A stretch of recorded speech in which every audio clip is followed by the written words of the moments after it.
kids. It's your good buddy Mark Miller here. Welcome. Uh-oh.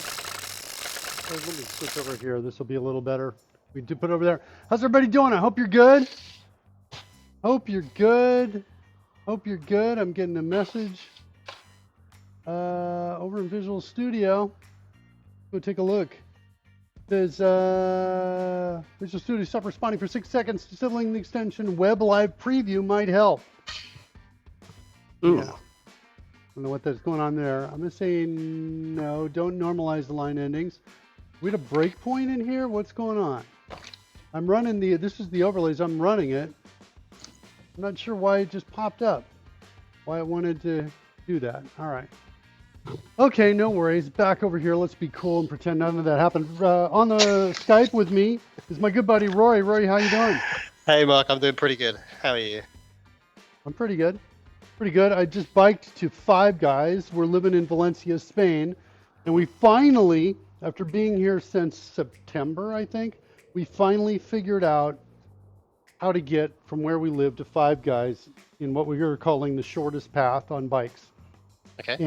And it was, I don't know, this is probably not interesting to anyone at all other than if you know Valencia, it's like probably a lot of European towns in that it was built hundreds of years ago. And so there's not in the States, things tend to be like this, especially as you go to the West Coast of the States, which was built much more recently compared to the East Coast of the United States. Well, here it's, like a standard European town.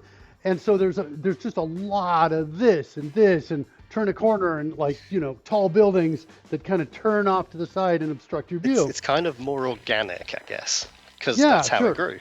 Right. It looks like the rose, like a flower, like the rose petals, the way they're aligned, if you look at them from the top almost.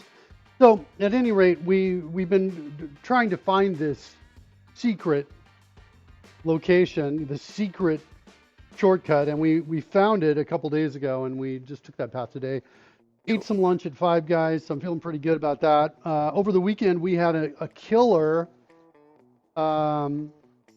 Easter egg hunt.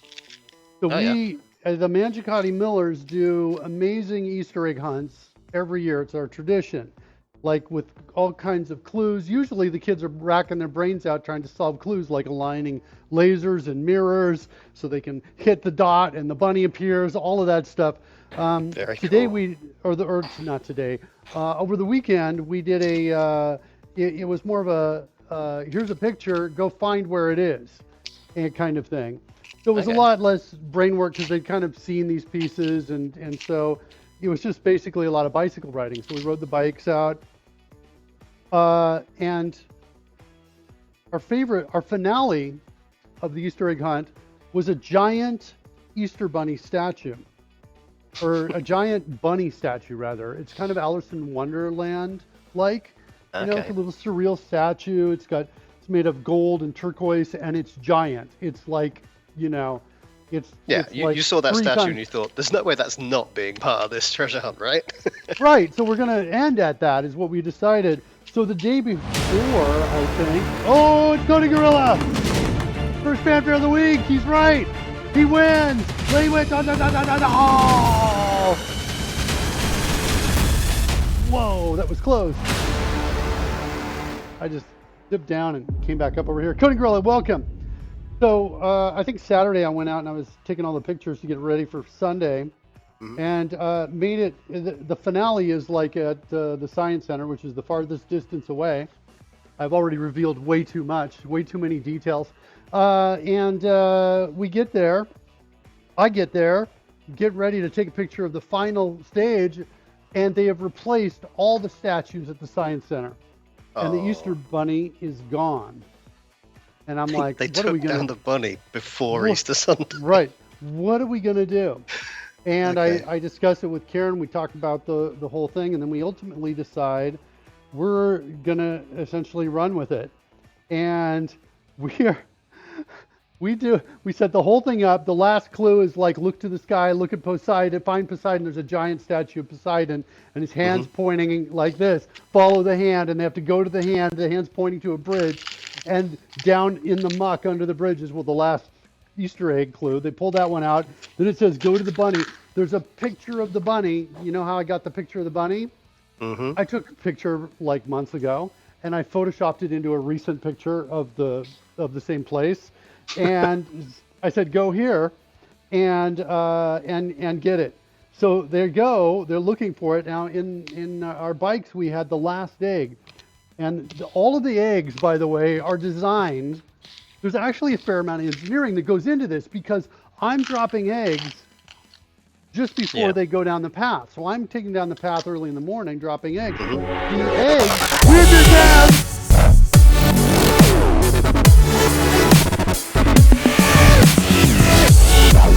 Weird Beard Dev, I saw your Twitter profile pic. And it's a really cool cartoon. You want me to use that instead of this guy? This guy's not quite the same as the guy you're using. If you want me to use your guy, let me know. I thought that guy was pretty cool looking. I'd much rather use that if that's what you want. Let me know. Not that I have time to spare to do all of this, but you know, that would be awesome. Okay, good. It's on my mental to-do list of things to do when nobody's watching, when nobody's looking. Oh, ooh, let's do this.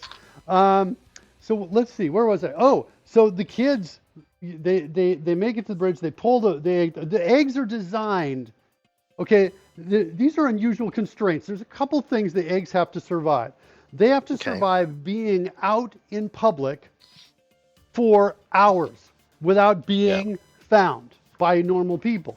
Now, part of the problem here is that you think this may not be a big deal. We've been doing this for years, and we've had incidents where someone found an egg at a particularly conspicuous location, and then followed the clues and started picking up all the other eggs so they ahead of us. They don't even just take out one of the stepping stones. They intercept partway through and start following. Dominoes just falling at that point, right? Yes, and when you set up dominoes, I'm so glad you said that. When you set up dominoes, and when you're doing it, you take like a couple out just in case there's a spill. It won't devastate everything. That sounds like a great idea that I could have done with several years ago because I'm never thinking that far ahead. But that's a brilliant idea. No, you do that, and then so what we would do is we would pull out eggs so that in case anybody did it, they could only get to a certain point and they'd be stuck. Yeah. Right, okay. and then the other thing we started doing too is creating backups of the clues, because this has happened more. This happened, I think, 3 different years. We've had people intercept. So the eggs have to be designed not to be seen unless you're especially looking for them. They have to be designed to not be affected by the elements, which include wind. So you can't just stick an egg on top of something that's got a small surface. It's got to be able to stick itself there, right?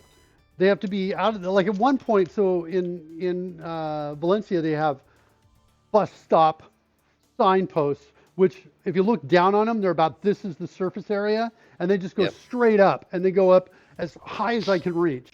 And so I've got an egg on top of there, and I'm like, sorry, kids, you're going to have to get it yourself. And so one of them gets down like this, the other's climbing up on top of them trying to get the egg, all of that. But that egg is wrapped in duct tape facing outside of the egg for 2 reasons. One is to camouflage it so it doesn't look like a bright, colorful, shiny thing that somebody wants to get, right? It just looks like a bunch of trash. And number 2 is to keep it from rolling off that small surface. So the eggs are designed to withstand wind, and in this case, we also had water. We had eggs that were underwater in this case. One of them was in this river that went under this bridge that the kids had to find. The second one was in our backpack, but and when they're designed to withstand water, running water, that means they have to be weighted. They got to be waterproof and weighted. Wow. Who's got to be inside, right? So the last piece here the puzzle is this giant bunny statue, which the kids know where it is. They just saw it a month or 2 ago. Yeah. So the kids they're going to the location. I surreptitiously get the last egg, which is a giant pink egg. The pink egg is sealed all the way around, waterproof. The bottom of the egg is got hot glued like screws and weights down inside, like metal. Yep. To weigh it down, so it's upright, right? So it's going to float upright. And by the way, this whole place the whole route we're taking is busy because it's Easter Sunday. Everybody's out on their bike ride. Everybody's out. Kids are out.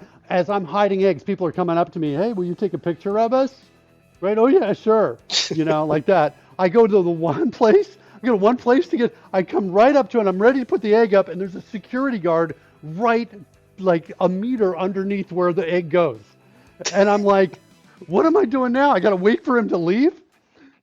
So anyway, the kids get to the, let me go over here. Let me go over here. This camera right here. They get to the place where the Easter Bunny is, and he's not there. The Easter Bunny, by the way, is in water. He's in water. He's not. The statue was in water. They took it out, and there's nothing there. Well, they get there. They go zipping past because I think it's the next block of water down because they didn't see it here. I am now tasked with throwing this giant bright pink egg out into the middle of this public water area surrounded by people and security guards as well. And I have to do it in a way. What could possibly go wrong, right? I have to do it in a way where as few people see me as possible, see the egg go in, because it needs to last till the kids spot it.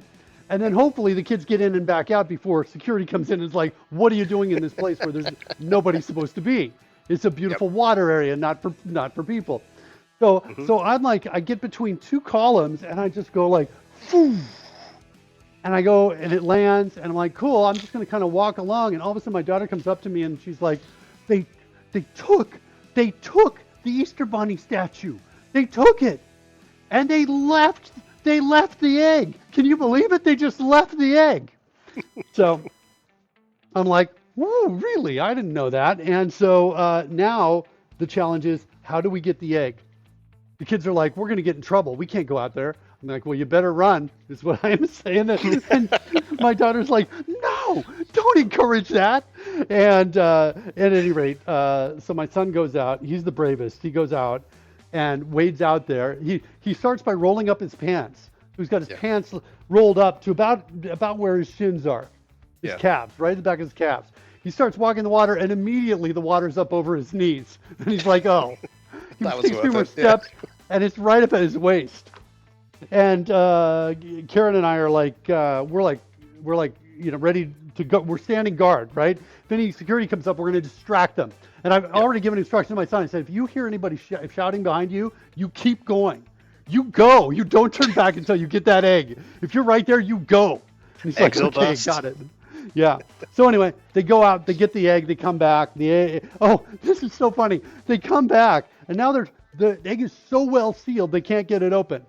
So they use the technique they used on the previous waterproof egg, and they throw it to the ground. So he throws it. Campbell throws it down to the ground.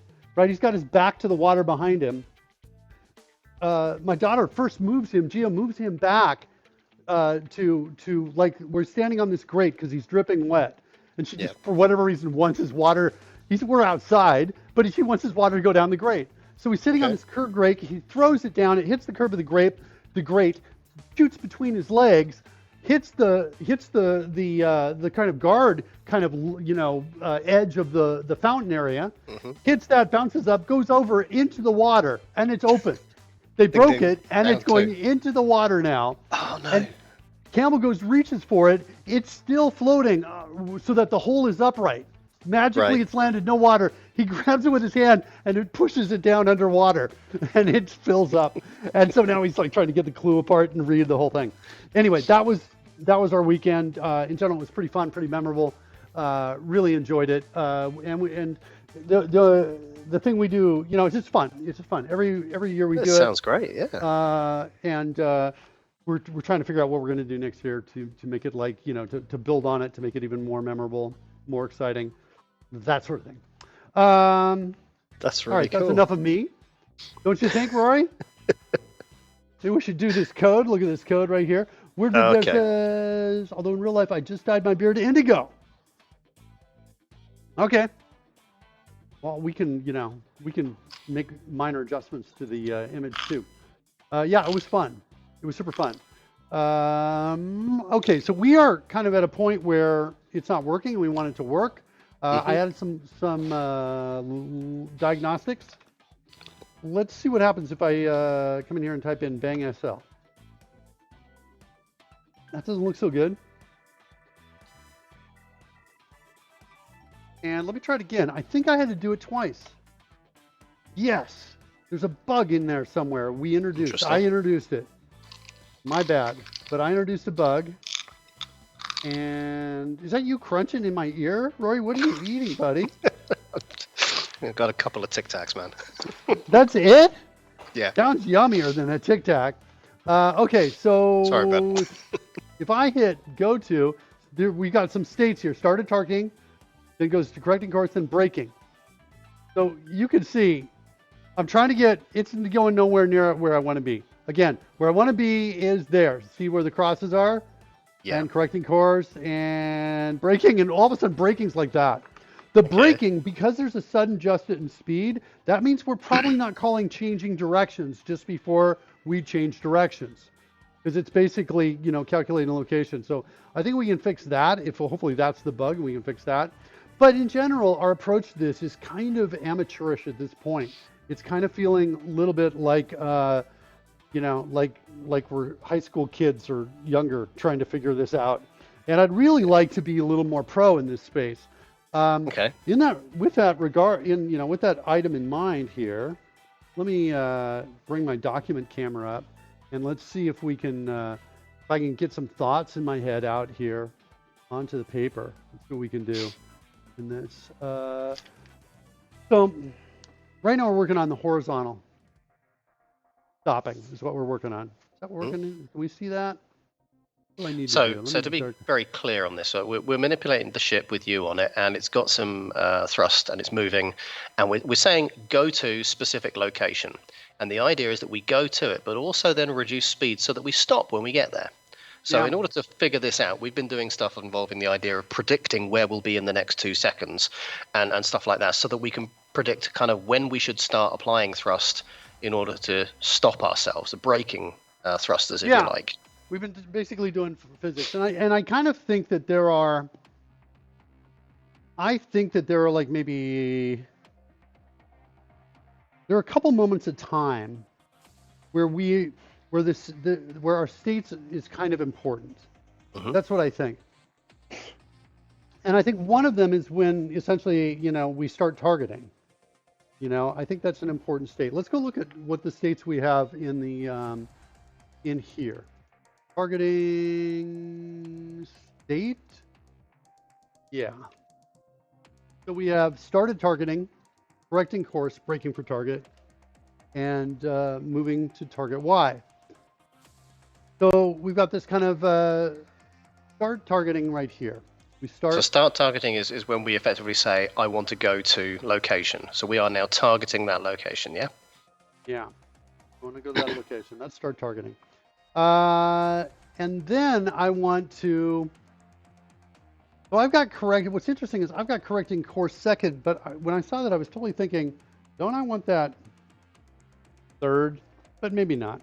I don't know. Started targeting, correcting course. We'll stay with this for right now. We'll see we've got some sort of correcting course piece in here.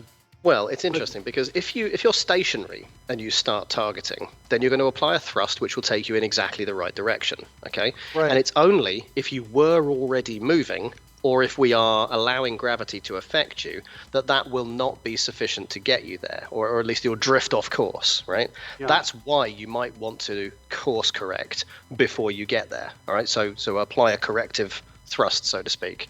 And then that's kind of the optional component as a result. That might not happen. Then, yes, chronologically, later you are then braking for the target.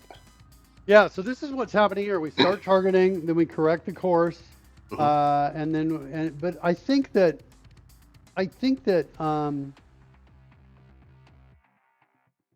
because you could argue there's a simplistic version of this where we don't have gravity and we start from a stationary position, at which point you should only need to cater to start targeting and then eventually brake for target X. right.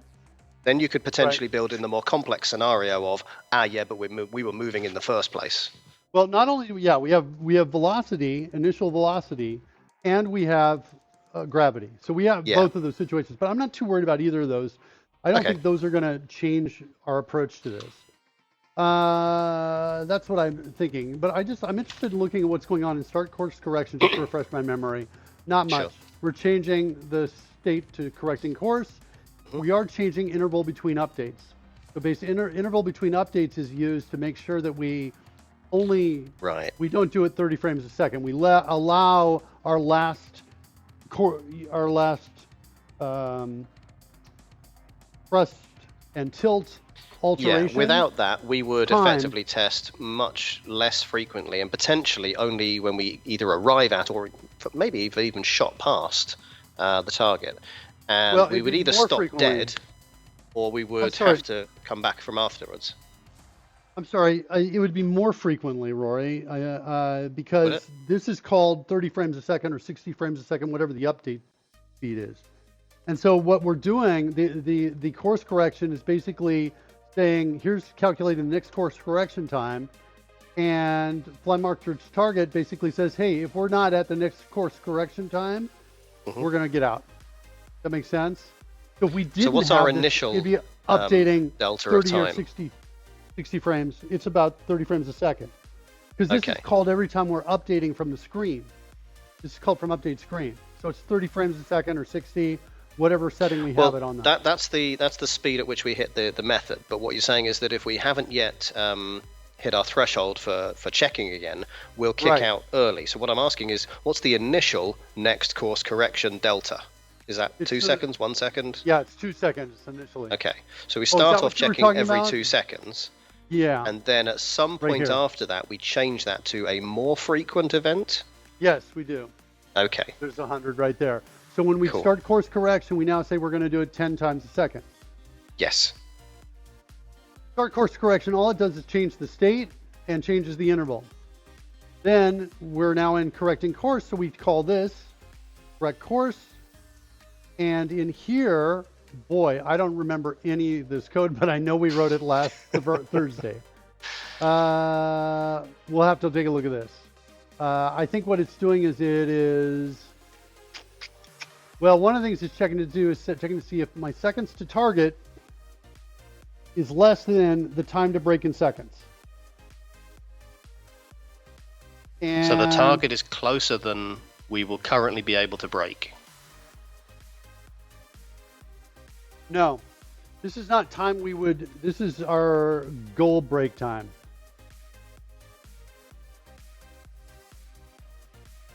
We want to break in like 3 seconds or 2 or whatever we set it to.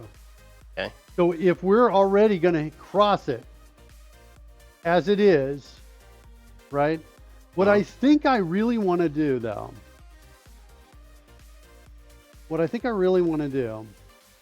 is figure out drop time in seconds with no velocity applied.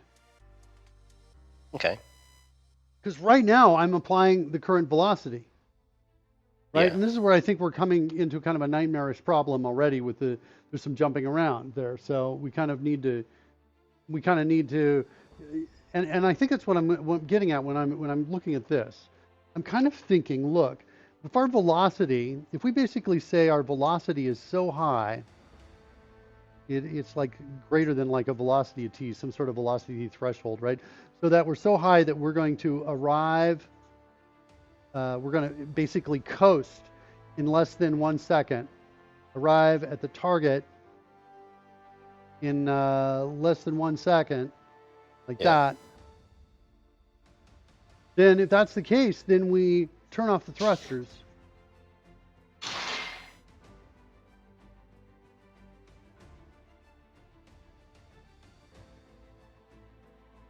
And then, or maybe even reverse the thrusters. Yeah, I was going to say, turning the thrusters off. See, I'm still a little confused. I know we have gravity, which is a constant force being applied, and that's going to be throwing us off to some extent. Well, that's fine. But our thrusters, are they constant? No, they're not. So it's not even turning off the thrusters. It's applying reverse thrusters, isn't it? Yeah. Yeah, okay. It's basically, well, our control here is a little crude. It is this particular machine only thrusts in the direction you're pointing, pretty much. Right? Right. So if you want to break me, you gotta have to tilt me the opposite direction first, or similar, and then thrust. Right. Yeah, or just keep the thrusters going, but spin it. Right? Which means you've got this kind of like little bump kind of thing like this. That's kind of what's going on. We need to now.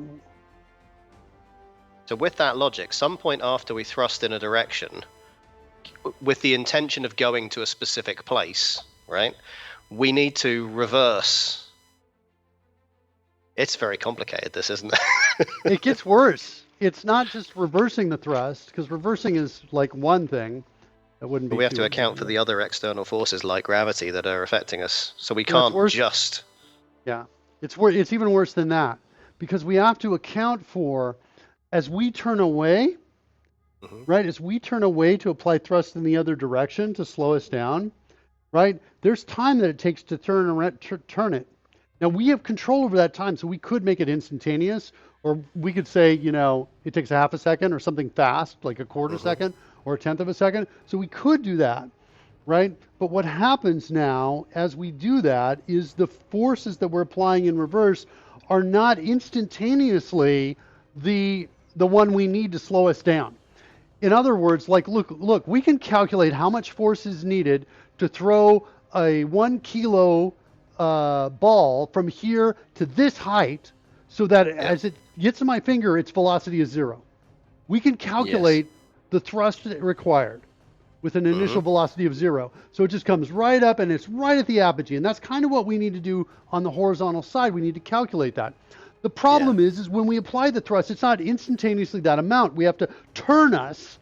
And as we're turning us, we're probably facing the wrong direction. There's going to be some problem as we turn. It's getting worryingly close to calculus. Oh, is it? I didn't know that. Which I, by the way, was not very good at. Well, it's not like it was your fault to bring us here. Oh, no, did I say it? I shouldn't say that. Roy is the best. It's me who's the worst. That is unequivocally what we know. So, okay, so I made one change. I dropped this down here because I want to see what my coast time is. And here's kind of my idea. Look, if my coast time, right, so we'll say, like, the coast time, let's say my coast time is 2 seconds. All right? Okay. Well, then what I want to do is wait, is basically coast. So I want to coast, basically turn off the thrusters, but start turning in the direction I want to be in, right? Turn for reverse, right? Turn to do reverse. Yep. I don't know. I'll just write that down. And see, then that's a useful fact. If we argue that whilst turning, the thrusters are off, then they're not throwing us off as they turn. Yeah, the problem is they can't be entirely off. And the reason why is because of gravity. We need to have some downward thrust, otherwise we're going to go like right down there. We could kind of do that if we want, but we can play with it after we get it kind of working, the up and down part. But I mean, that's true. You can. I mean, if you had your little vehicle close to Earth, for example, you'd want to have those thrusters on most of the time because gravity is big and it's close to you, right? But if you're in space, reasonably distant from it, then there's moments where, although it is affecting you, it's not affecting you a huge amount. There's no way that's going to happen, Roy. We're not going into space. It's only gravity. You can't get rid of it. We're doing it. Okay. So the idea is, let's say it's 2 seconds to coast. Well, okay, we coast. We turn to the reverse. So we're going to coast and turn. And what we're going to do is we're going to drop our thrust a little bit. We're going to reduce thrust, probably. Right, because if you're going 2 units of thrust left to right, you don't want to flip 180 and then apply 2 units of thrust, because then you'll stop dead. Yeah. Where you are. You want to go slower, but not stopped. Yeah. Then I want to wait a second, and now I want to apply braking thrust right here. That's what I want to do. So I want to say apply braking thrust right here. And the way we're going to calculate that, so now what's kind of the idea is as what's happening here, as we're turning, the thrusts are all being applied and calculated, and as we're turning around to reverse it, right? So now in 1 second we can now see what is our current well, we can just look at our velocity. We can take a look at we know at this point we need our distance, right? And we need our velocity, which we'll be able to have. We need our velocity x. I thought this was going to be great, but look at all these mistakes I'm making here, all these crossing out stuff. It's like here, it's not that fun for me anymore to like be like in my head I'm imagining, and down here it's like, ugh. We can figure out between our distance and velocity x, we're going to calculate how much thrust we need. Yeah. And then we're going to also use probably trig to get the right x, to get the x thrust. The Okay. yeah, basically the horizontal thrust override, HTO, like that. That's what we're going to get. And we're going to get that so that we can stop at the distance at 0. Sure. And then that's also going to tell us how much time we need. So we're going to figure out how much thrust we need. We're going to figure out that. This is going to be provided for us automatically. And we're going to figure out, this will tell us how much thrust. And it'll also tell us when we're going to hit.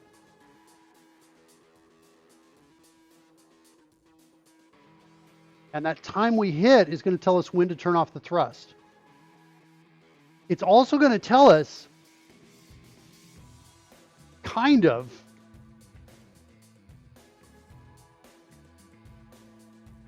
we need to be upright at that time too. We need to have a tilt at 0 degrees. Oh wow. So At the I mean, time. are we committed to this idea that we can only thrust in a direction that the ship's facing? No, I'm not committed Okay. to necessarily I was any going to say, idea. because if you sort of thrust left to right, again, let's say 5 units of whatever, and now you calculate the correct time to flip and then apply thrust going back the other way, such that you ultimately do stop on the right location.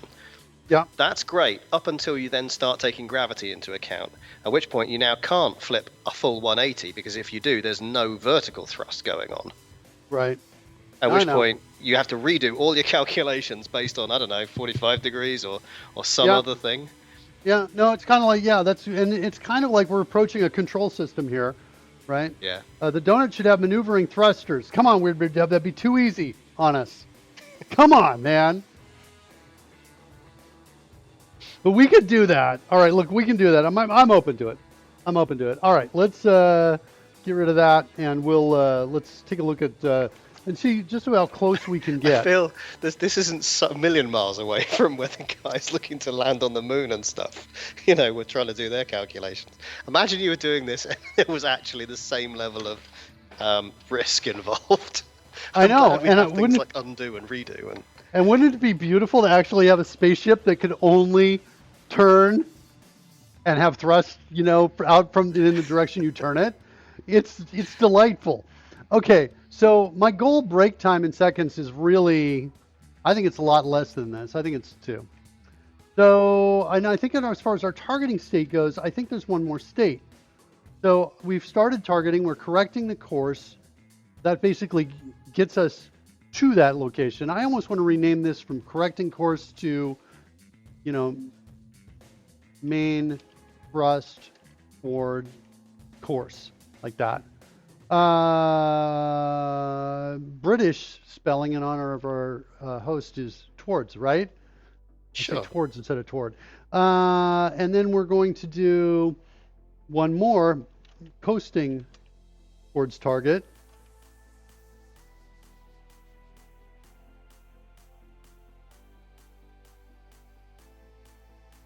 Towards target, and then braking for target X. And then we still have moving for target Y. So we have that part. We're going to change this.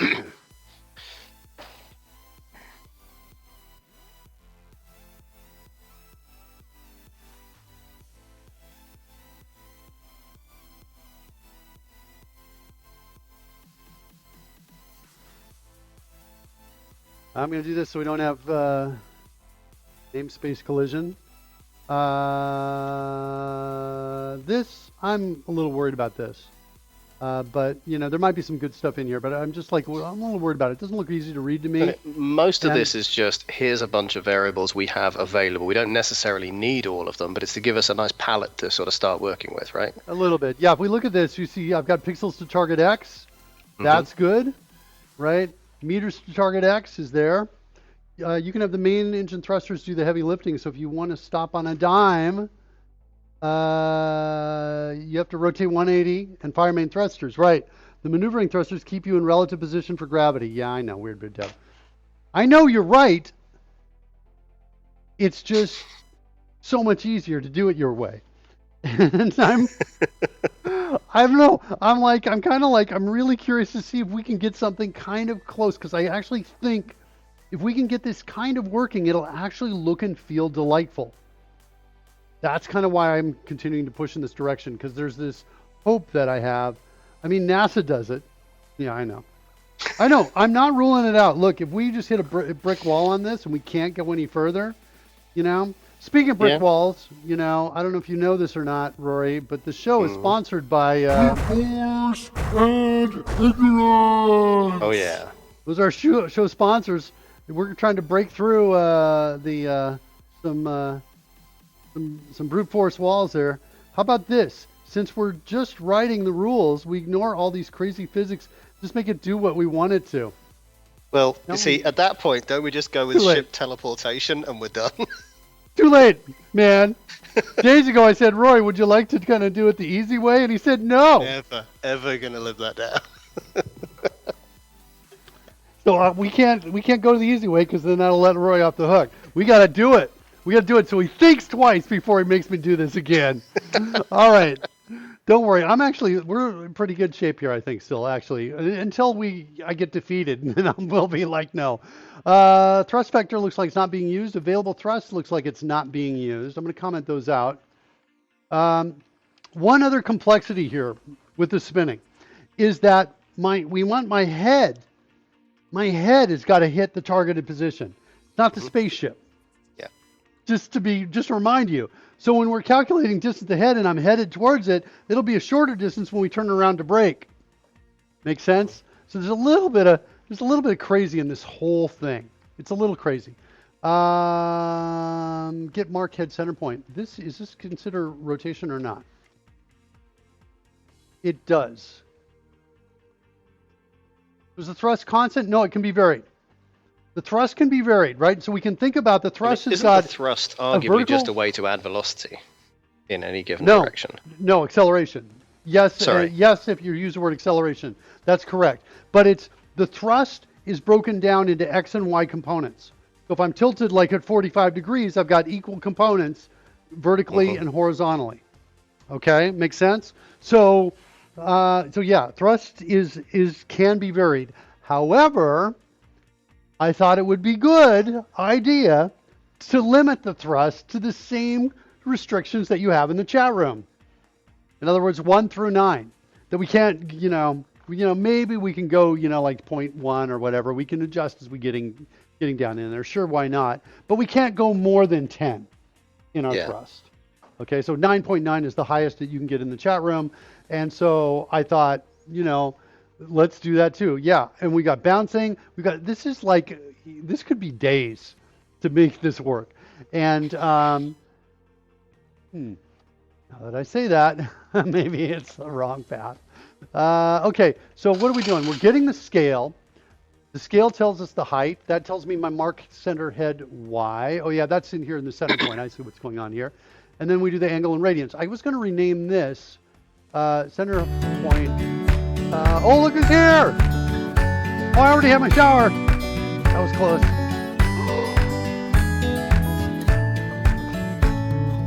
It's life growing on our show. Guys, it's okay. We can survive global warming. Copper Beardy is in the house. Hey, How you doing, buddy? Not seen you in a while. Good to have you on the show. We're challenging the problem, the more fun and satisfying the solution is. Yeah, if we can get this, we can nail this, I'm going to be so happy. I'm going to be really, really happy. And I'll be like, Rory, you were right all along, is what I'm going to say. That's what I'll say. I'll be like, I don't know. We never should have doubted you, Rory. Okay, get mark center, head center point, considering rotation or taking rotation into consideration. Yes. Get rotated mark head center point, get tilted with Relative. tilt, including tilt. Including tilt, maybe. Like that. And the reason I want to do this, because I was just asking the question, does that include tilt? And the reason I was is because getting the mark center point when I'm straight up and down is really kind of important, because that's Yeah. where I ultimately want to be landing. I want to be coming in, braking, and then come straight up and down like that. Nice. And it's going to be beautiful. When that happens, I'll be like, Elon Musk, take a look at this code. You're going to need this code for your rockets, Elon. That's what I'm going to say. And Elon's going to be like, what? Is Militok shouting at me again? Why is he always shouting at me? Okay, so there it is right there. Get, we're using that in get mark head box. And aren't we using a move main thrust towards target? Here we go. So we're looking only at the X. We're only at the X line right now. How many pixels? We turn that into meters. Okay. Seconds to target tells us how much time we'll get to the target if we're just looking at our current velocity. How long till we cross it? Okay. And then we're saying our goal break time is 2 seconds. If seconds to target is less than goal time goal break time in seconds, and targeting state is equal to main thrust towards target course, which it should be. We don't really get here without that being the case. See right there? Yeah. We can almost take out that second check. Except for we change it here. I guess this could protect against kind of a reentrant double kind of thing. That's true. So now let's see what's going on in here. Get thrust to displace. Oh, we're calculating the thrust. I don't want to do this. Yeah, I want to change this from braking to target X to coasting towards target X. Next course correction time is equal to, I'm going to say seconds to target X divided by 2.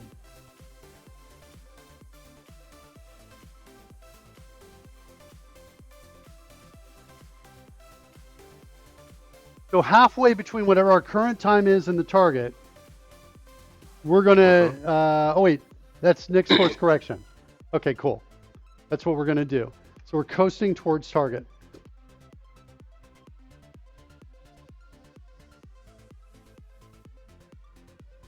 All right.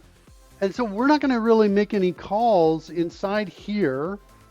If we're just basically going to, if this state is equal to coasting towards target, we're going to go right into braking. The reason why is because our next course correction is going to keep us from coming in here. Does that make sense? Rory, Yeah. Did you catch that? Yeah. Okay. All right. All right. So let's see here. Target state is coasting towards target. Then we're going to say this dot apply brakes. Apply braking thrust.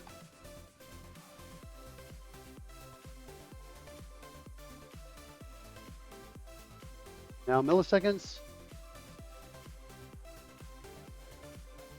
to apply horizontal braking thrust. Now, I forgot to turn us. Let's declare this, and then we're going to go turn us, because we have to turn us in the reverse direction is what we have to do.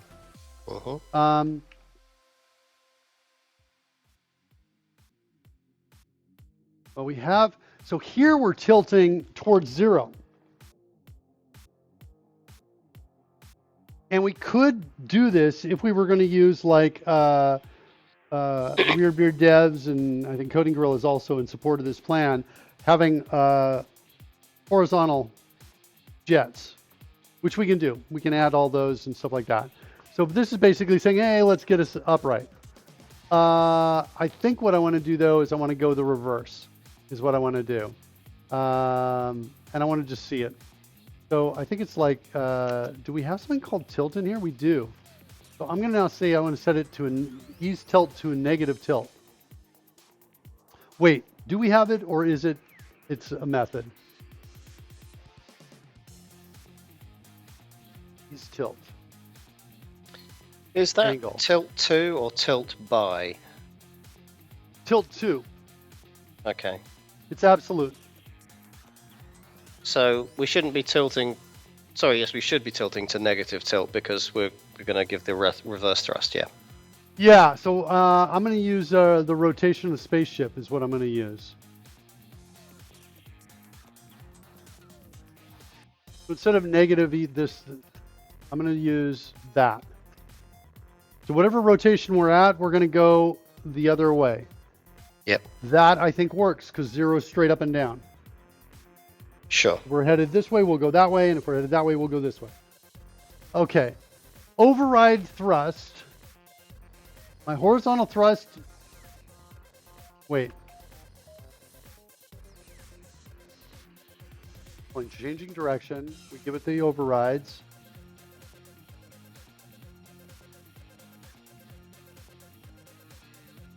Okay, who's calling override thrust besides this? Yeah, this guy, update thrust from tilt. Update thrust from tilt. So this is going to do it. So when do we want to apply this? You could argue.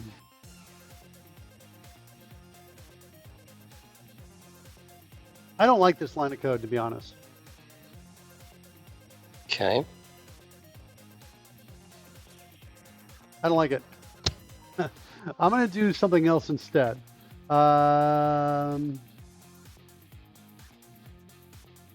Actually, 3 lines.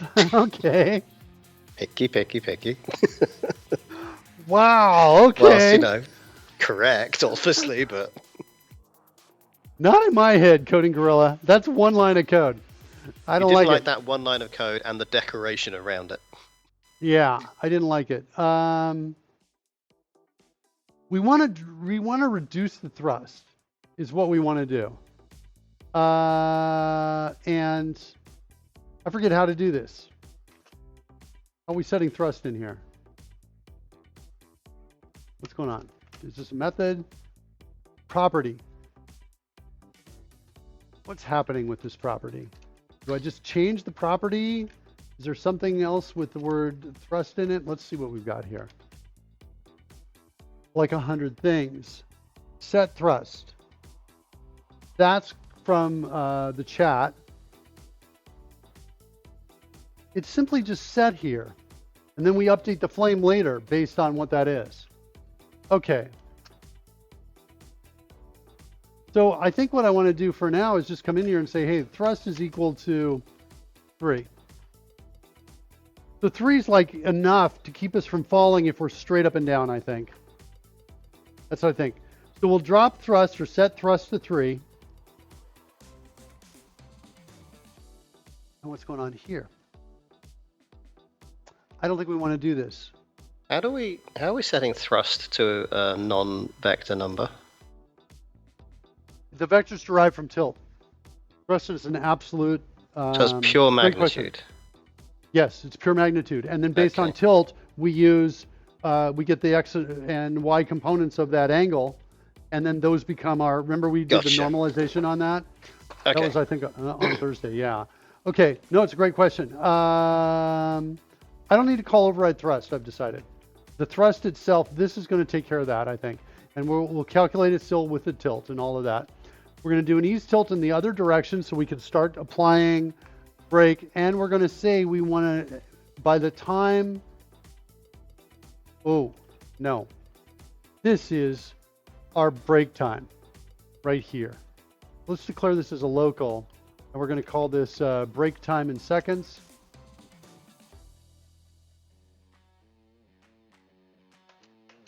It all works till we compile and test it. Right, but in theory, this is a great place to be right now. Okay, and then so what we're going to do is we want our tilt to be finished by the time we're going to start braking. All right, are we all good with that? Yes. Okay, and then this next course correction occurs there. Gives these 2 values. So we're not going to worry about that now. That problem will become very self-evident when we have it. So we keep doing this. And all we're doing we're not even really adjusting the tilt in this space. We might also consider adjusting the tilt so we're always pointing at it. So if we kind of start here and are trying to get in the upper corner, as we start moving across, we start adjusting the tilt to do this. We might do that here. I'm kind of playing with this. Let's put it as a to-do. Adjust tilt to always point mark toward target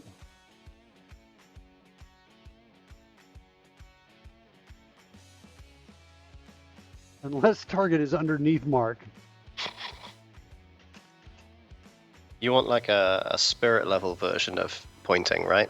So effectively you're going to point left right in the direction of your target, but not up down. Right. Yeah. No, I think that's a great way to describe it. That's what I'm going to do. Yeah. That's exactly what I want to do towards target, but keep mark above.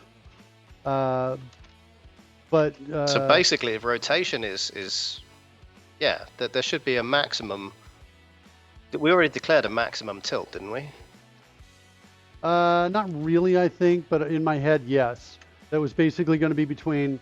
That I wasn't going to allow. Well, I don't know. For autopilot, yes, we said yes.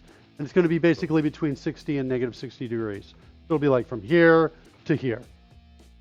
And then once we get me on the line, like it might fly me up there, and it gets me the line, and then but I'm up and down, and now all it has to do is go down or go up. That's kind of the idea. Maybe slight adjustments left or right. But that's kind of how I think it's going to work. Let's try a refresh of this, see how much trouble we've gotten ourselves into here. There's the refresh of the page. I'll be like, does it run at all? It doesn't run at all? No, I think it will. I just, there's been a lot of changes. I think it could be radically different behavior at this point. All right, so with 0, there we go. Started targeting. I am facing it. Main thrust towards course. And then, whoa. What's all the flicker? That's a good question. That's previously been when there's more than one set of instructions coming in? No, that was flicker of me. We've never seen flicker of the ship. And the crosshairs. Flicker of the ship and the crosshairs. Yeah, we've never seen that before. Wonder what that is. Still coasting towards X. I never get out of the coasting stage. Wait, let's look at this again. I was just so distracted by everything that was happening. All right, so here we go. Go to again. Am I aimed? I'm aimed towards it. Thrust is being applied. I'm about to hit it, so I should go away. Okay, when I change directions there and I tilt away, I guess two things. I instantly seem to tilt away. Also, is it true that... Hold on. Launch. Wow. Okay, every time we run this, it's getting a different effect. A little bit. What's interesting is when I hit run,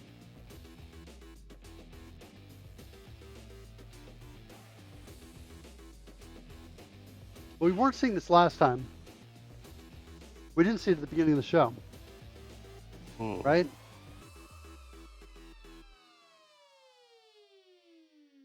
Why is it that our diagnostics are flickering, I guess is the question I have. I want to make sure it's not a browser problem. I guess let's try this. Let's go open it up in a browser.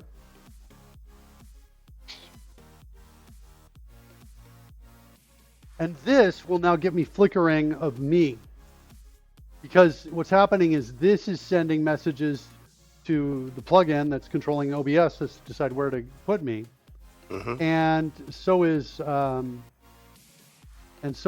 stream overlay. Okay, so let's try it here and we'll see if we see at least the update, the flickering update. Here's the launch.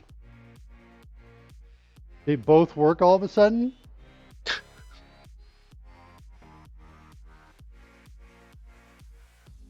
Like I get to it. Is it an immediate? It's an immediate. The tilt is immediate. Oh, and then There's a now short it's flickering on delay both. after the tilt, and then the flicker kicks in. Yeah, what's going on over here? Do we have errors? I hope we have errors. Uncut error. Sweet. Method not implemented. Apply braking horizontal thrust. That'll do it. That'll do it. Okay. Let's brush again and bring me back there. What did I forget? Really? Oh, we're throwing. Geniscu 7, where are you? We need your help. Magic. Oh, yeah, arrived. Get that guy. Get that guy, dude. Sweet, just interrupt the It's violent. Okay, I think everything's okay now. Hold your breath, Yoda.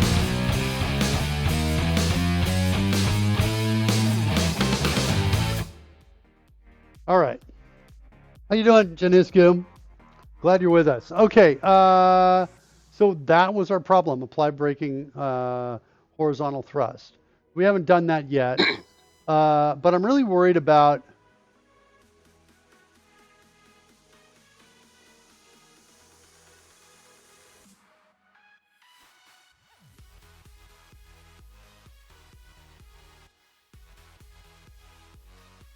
why isn't ease tilt slowly like that? This has got to be 0.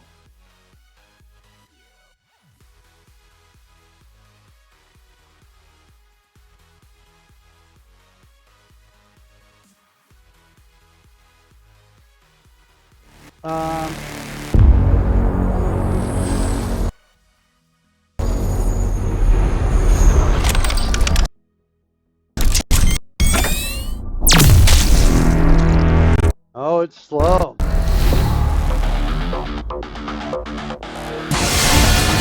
That shows you just how slow OBS is. Look at how out of sync it is.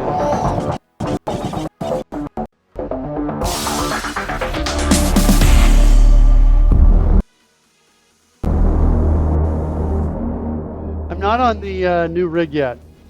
I'm still waiting on Arctic Liquid Freeze to send me in the adapter that goes to this thing. And it's a little crazy. I ordered it on Friday. What was it? The 8th, I think? Yeah, Friday the 8th. We're approaching 2 weeks after my order date. Wow. And in fairness, though, it was like end of day Friday, and so, you know, whatever. But and there was like Easter holiday in the middle. But still, I'm like, guys, where is it? I sent them an email this morning. They said, unfortunately, we sent it in a way that cannot be tracked. And I was like, Oops. really? That's what you thought was the best thing to do. And so I sent them an email back, and they haven't replied as of the start of the show yet, but I sent an email back saying, is there a way to send me another one in a way that can be tracked? Oh no! Lots of ads fanfare!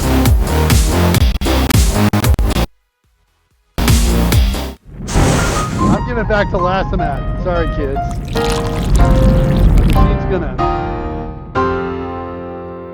Machine's gonna kick it. It's not doing very well. What do I have running that I can shut down it all in here anyway? Not that, right? That source tree. It's not doing anything, but I can take it down. Suppose I can get rid of Skype on this machine too. Killed Skype. What else can I kill? Not that. Not that. Not really anything else. Yeah. Yeah, I feel a crash coming on. But 7 trying to push it. You really want to bring me down, don't you?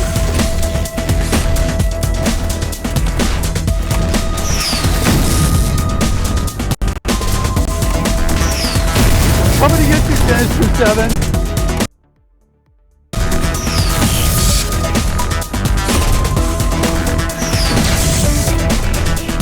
Go out of state for it. Yeah. Yeah, and the thing is the lights and my animation is all working the way it should. This doesn't look good. What's the best way to bring that back? Studio not quite where we'd like it to be. Yeah, I think party 11, and then out of it like that. That gets us where we want to be. Okay. So I've got a couple problems here. I'm really worried about this. What's going on here? Seconds to target X. Don't get it. It dropped time in seconds. Let's go double check this code. We added this.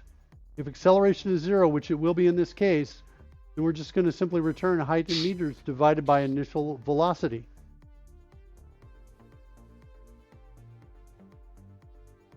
But initial velocity is 0 coming in there by default, so it'll still be a divide by 0. No. It's we're sending something else to it. In our case, we're passing something else to it. Okay. But you're right. We could certainly do this. We could say. Should we not take the default off to guarantee that we'll get a compile error anywhere that isn't then? No, because generally you're going to have one of those two are going to. It's really only interesting. Oh, I to ask see. the It's question. safe as long as the other one isn't. Yeah. Yeah, that's kind of the idea. Last night you've been gone too long. There's part 11. Can we do it? Let's see what happens.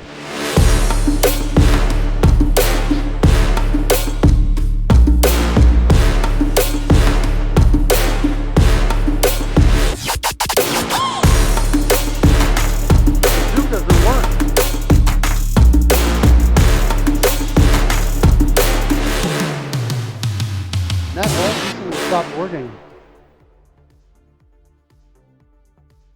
that weird? Like no code changes. That's one of the things I don't like. So that means OBS changed. I did update OBS. That means OBS changed in a way that we can't zoom in and zoom out like we used to. I think. But I'm able to zoom in and out. They're zooming me in and out when we launch me and I go back, that sort of thing. Yeah, I got lost in real life, but found my way back eventually. We're glad you're here. Okay, so the height meters are basically the distance we're trying to find. How long it's going to take to get there? Well, if the height is 10 meters and we're going 10 meters per second, we divide by 10 meters per second, we'll get back 1 second. That's the logic that's happening here.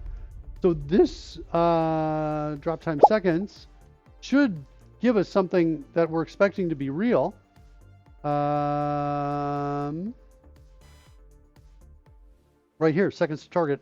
But I think I want to console log it. Yeah, that seconds to target clearly isn't what we think it is. For that matter, I mean, it might not be, but it might be on the basis that target itself isn't quite what we expected. You know, there's a level of investigation that just deepens and deepens, but we need to find something. This could be 0, and we really should add a check to it.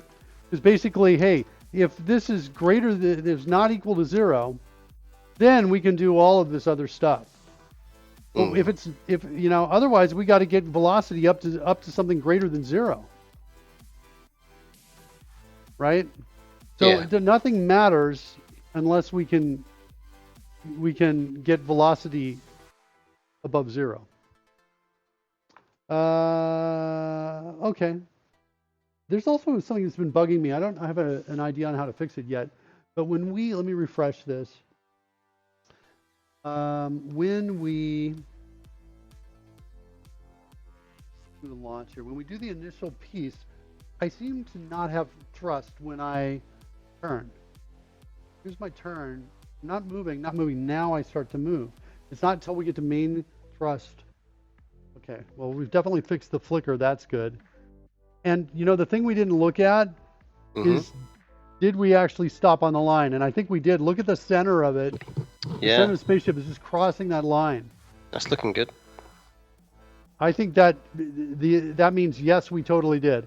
I don't know why we have 2 spaceships either. I got to figure that out. I think we got some bug hunting to do before we come back. Let's try it one more time. I'm going to... let's restore me back to... You've got 2 launches that went on in the chat room. Did you hit the button twice? I did. Because the first one didn't launch me in the past. Let me try again. Actually, I got to wait till this guy goes away, I guess. This guy goes away after a minute, right? Or let me just refresh. Oh, there it is. He's gone. Okay. So I'm going to say launch mark. I hit it once, and the guy, the spaceship doesn't appear. This is bug 1. See that? Yeah. I have to hit it a second time, and now it appears. And now I can say, okay, go. And then we turn. And now let's see if we stop right at that line. Oh, no, we don't. But what's really interesting is I think this is where we end up stopping right on the line, right here. Is that true or no? No, not really. Okay. Okay. So we got to look at this. Let's look at it in the browser, because I want to see what are the numbers? What's going on? What's in the console log over here? Okay, so one more time. Launch mark. We're gonna get some flicker, guys. Brace for impact on it. Maybe I'll turn off the one on the stream here. Give me a second. Okay, I turned off the one on the stream. At least I thought I did. Oh no, because guess where? It's showing up here still. Let's see if I do that and get rid of that. Okay, now I think it's off. Okay. So that was just a window of OBS. All right, so launch me. Go to that target location. Rotating seconds to target. There we go. We got 2 seconds to target. I don't see the other ship. Oh, it's down below. So yeah, we were getting good numbers. What's going on with the east tilt? I guess I'm going after east tilt first. Yeah. That's what I'm trying to find first. Why is this instantly changing things?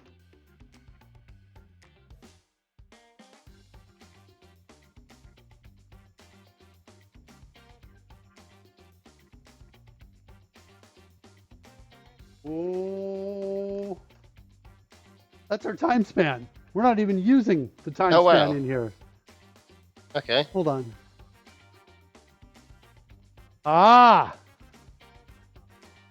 that's the now MS. That's why it's instantly changing.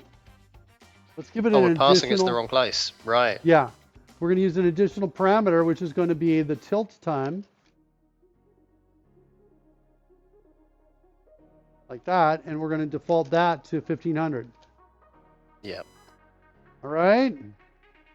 That yeah, I feels like better. it when I fix a bug. Anybody else happy about that? Oh, always. Okay. Let's refresh on the stream. Got to hit it twice. I want to fix this bug too, because this is something new we introduced. Okay, go to. So we're going in. We're moving towards. It's going to change, and now we're coasting. Oh yeah. Oh, that's not bad. That's really not bad. It's not too bad. I know a lot of you are like, what? It's not bad. You know why it's not bad? Because our thrust is only 3. It's barely, we're bouncing on this thrust. It's not enough to keep us, level or to gain height. Does that make sense what I'm saying? Yeah. Because at this angle that we're at. Now we could calculate this too, Rory. We could say, you know what? Let's figure out what our angle is going to be and set our thrust so that the proportion of it, the horizontal or the up and down thrust part of it exactly matches gravity. And we can set our thrust to that kind of thing. So instead of bouncing like we're doing, skimming across the bottom, right? We are not skimming across the bottom. All right, let's do this. Let's figure out why we have to hit the button twice to start. Because that was a bug we introduced last time, and it wasn't clear to me how we did that. And I think we're going to need some logging, some console logging, is what I think. It might be, do a refresh here. There might be an error. We might be lucky enough. Let's hit launch mark. Nothing. So there's no errors and there's no spaceship. See, it's almost like something isn't initializing, but in the act of going wrong, it does that same initializing so that the second time round things are fine. Yeah, that's a really nice observation. I like that. I think you're right. I think there's something definitely... So something reads from a field and later reads from a property, and the property does self-initialization, that kind of thing. Yeah. And we'd fix it by reading from the property the first time as well as the second. As well as the second. All right. So I'm bouncing around here. Maybe let's refresh one of these. That should stop the bouncing, I think. Okay. So let's see what happens. We get that's the SL command. The SL command turns into, I think, space test deploy. We're getting into deploy here. We're looking for if there's any colorization for that. We call create new spaceship and update video feed from ship. Okay, so the create new ship feels like a thing that isn't working because we don't actually get a ship. Yeah, we're checking to see if there's already one that exists, and if there is, we call destroy by.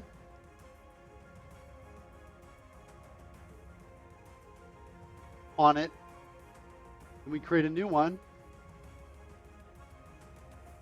This determines how much time before it automatically turns itself off.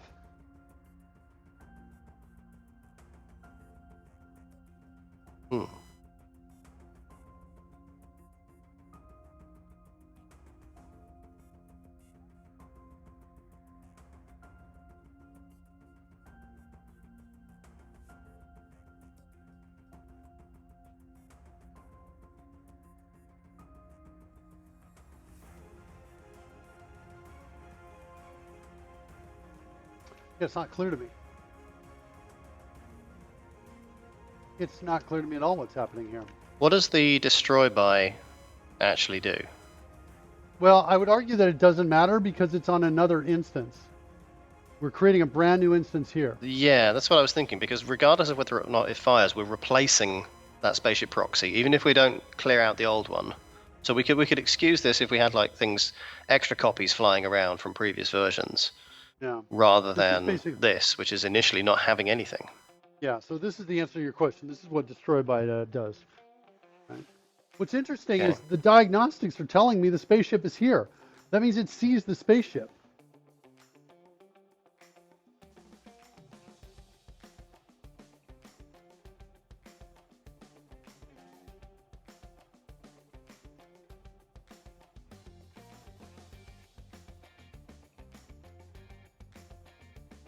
Is there a reason the X and Y could initially come in with some very off-screen values?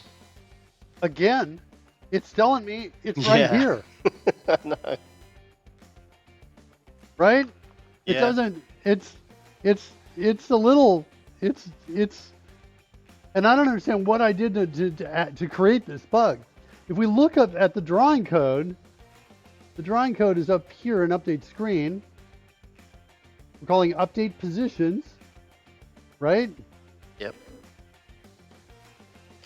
The only thing I'm thinking of is somehow the ship thinks it's invisible, right? Why would diagnostics work and the others don't, right? Is the question, right? Diagnostics checks to see if spaceship proxy exists, right? Then draw target. Wait, not draw target. I think I want...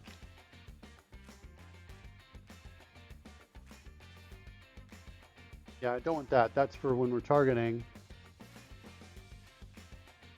Spaceship center. Draw spaceship center.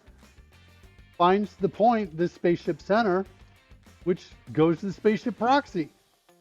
Getting its X plus the origin X. It's exactly where it should be drawn. Mm-hmm.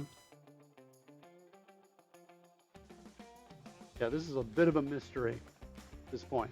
So draw diagnostics uses the spaceship proxy object. There's one of them. It's right there, right? That's what draw diagnostics is doing. The fact that this is here indicates it thinks there's a spaceship here, and it thinks that my head is here, and this is the scale, right? So you're getting a sense of indication of scale, which is correct. If I choose go to 223, if I do that, look, it adjusts the scale. Yep. Right? But Something's not working. Right? This is kind of interesting. What's happening over on the on this side over here? Is it the same problem? Maybe we've got some console errors. Ooh, that could be it. Undefined. Scale. Is that recent? Or no? I almost want to refresh over here for a sec. Let me refresh. Let me turn off the one that's on the stream.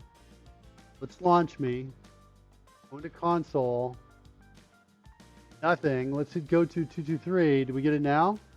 Oh no, we're moving actually. It's moving. And it's moving me. You can see it. Hmm. So there's no spaceship, but it's moving me. Oh wait, now it's showing up. That's a spaceship. So maybe something else had to happen. Let's try it again. Rotate, or refresh, I mean. Try again. Launch me. Now here there's no...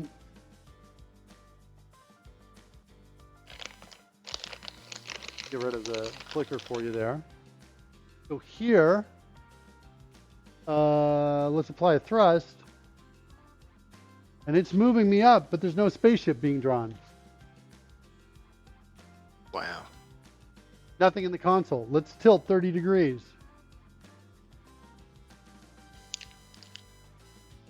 What the F is happening? It makes no sense to me. No. Right? Like I'm thinking, well, is global alpha maybe 0? Okay, maybe. Let's go look at that. Let's search for global alpha. I don't think that's the issue. Because why would it kind of work?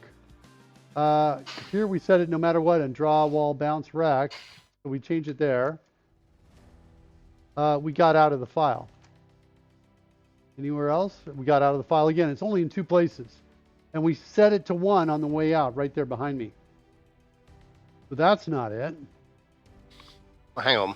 Global alpha, meaning 1 is maximum rather than minimum alpha. Global opacity would be 1, surely. Shouldn't that be 0? No. Pretty sure no. Pretty sure 1, global alpha, means fully opaque. What we get. Yep, saw that at the top, you're right. Number 2, 0 and 1, fully It's opaque. weird naming All right. for that then. I agree with you. I agree with you. You almost got it. You almost had it. Oh. Yeah. So it's not global alpha. It's let's go look at the drawing code again. What's the time remaining that was being set to it as well? Time Hold on. remaining until what? Because if there's no time remaining, then there's no anything. Oh yeah, that's unrelated to what we're looking at. That is Okay. Hold on. The time remaining on that is for these are the bumpers on the walls. So it just Right. fades them out. And so we're just basically seeing how much time we have left on the wall bounce time. So that's just for the diagnostics that show the wall bouncing. Okay. I just had another idea, which is let's comment out diagnostics and see if the diagnostics might be interfering in some way. Like it's an easy fix. Yeah, I mean, we it's an easy start thing to removing try. things and see if anything goes right as a result. Right, exactly. All right, let's try that. Launch me. Nope, nothing. Hitting thrust, nothing. Yeah, there's no spaceship there. The second call to launch, though, There, again, for the second one. totally fine. And, well, it's up there somewhere. But, okay. So, no. Diagnostics have nothing to do with it. Awesome to know. Let's make it super simple. I think we saw the first launch ship. Wait, I Did think we? we saw the first launch ship, though, after the second launch. Yes, I think you're right. I agree with you. That was the first ship, not the second one. It was weird that we didn't see the second one. So every ship we Um, see is from the preceding command? No, no, it's just that that's what we were. The reason he's concluding that is because it was already moving up. I think it was already up when it appeared. Try it again, Okay. just so we see that all together. So here's one. I hit maximize thrust, and now I hit one more time, and it fades in right up where it should have been, not down below me. Mm-hmm. Does Yeah, that make fair sense? enough. Because it moved me up. That's what I think we're talking about. Okay. Let me refresh. I kind of want to go a binary search on this thing. Yeah. Is what I want to do. And I think I want to comment all of this out. Wait, I got to Everything draw. but drawing the ship. Yeah. So this I comment out. We're going to draw. Well, yeah, got to do And that. we're going to do that. All right. This is how we're going to. Yeah. We're going to go after This is way. this is pretty brassic basic stuff now. Yeah, it's not bad though. All right. So hit the button. That Okay, once? so we're not updating you to keep you with it, but it did appear first time, right? Yeah, and it didn't stay in bounds. Let's try it one more time. Hitting once. That worked. Okay, so Cool. something we're doing Now let's is that. bring things back in one element at a time and find out which one goes bang. No, it's a binary search, so we put in half Okay, but at a half. time. Yeah, that's true. All right, so there we go. We're going to try these now. And so let's refresh that. And launch me. Aha! This is breaking it. Something in here. Okay, let's comment out these two right here. And refresh the cache. Launch. Ooh, sweet! Update thrust from tilt or keep spaceship in browns. I vote for fly mark towards target. No, you Yeah. don't. That's not an option anymore because that It's not still an works, option right? now. Now we're gonna. Update try thrust this. from tilt? We'll do this and see if Because it keep still works. spaceship in bounds won't have changed in a while, right? Right, I agree with you. There we go. Sweet. Okay. Bring it back Fascinated down. to know what will have changed in update thrust from tilt to cause an invisible spaceship. Yeah. Let's do this though. Let's uncomment these just to make sure that's our problem. Yeah. One more refresh. Here's the launch button. Sweet. Okay, cool. Let's bring And you that back. is how you start, at least, to isolate a problem. This is good. Yeah, it is. Okay. Teaching awesome engineering and technical theory as we go.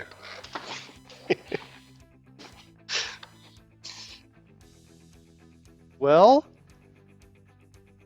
I think we're talking about this. I'm going to comment these pieces out right there. Refresh. Launch me. That's not enough. Not enough. Well, the first of those gets you out of here quicker. So you're looking for something that allows you to continue, right? Because something yonder is causing the problem. Okay, well, I was thinking it might be changing states that are impacting us elsewhere. Well, that's true. Yeah, yeah. But, okay.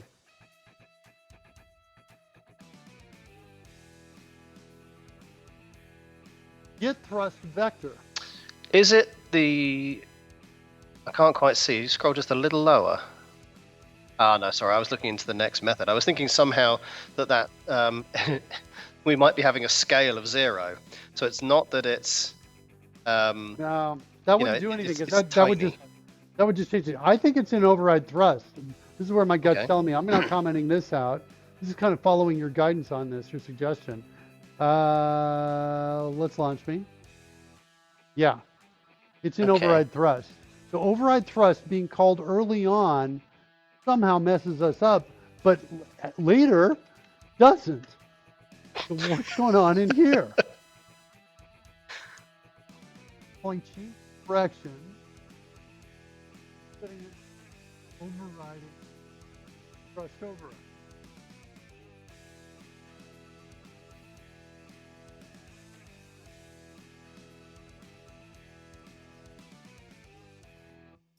I'm going to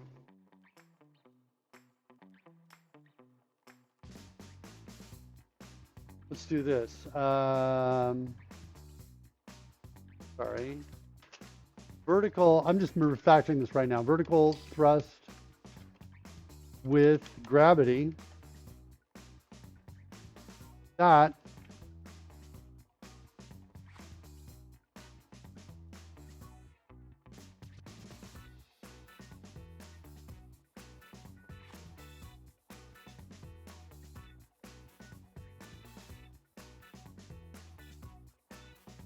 Changing directions, let's just review that. That goes in, calls changing direction on these guys.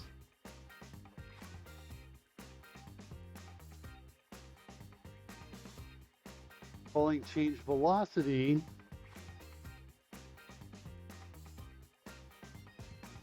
What if velocity could somehow have some bad numbers in it? Like, I don't know, time start maybe isn't getting set or something like that.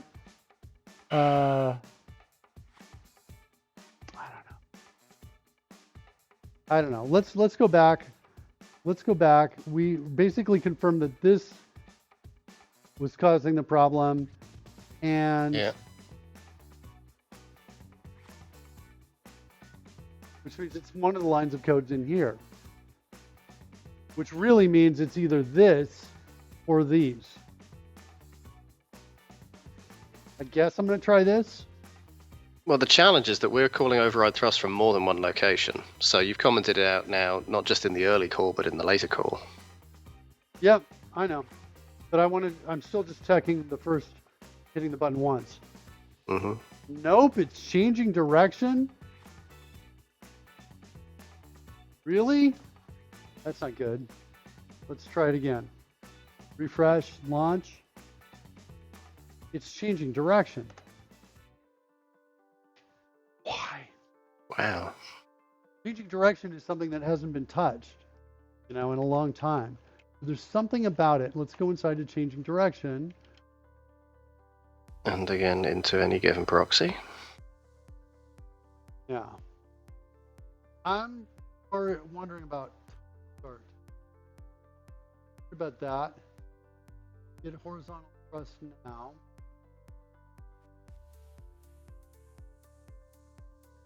I think we're getting big numbers and it's just shooting it off screen. Okay. Why would diagnostics still say it's here in this space? Yeah, but there's where it is and where we're going to display it based off where it is. Almost, how everything's got its own relative origin. Yeah, but those are both. It's all considered into the diagnostics. Take all of that into consideration. So that's not the problem.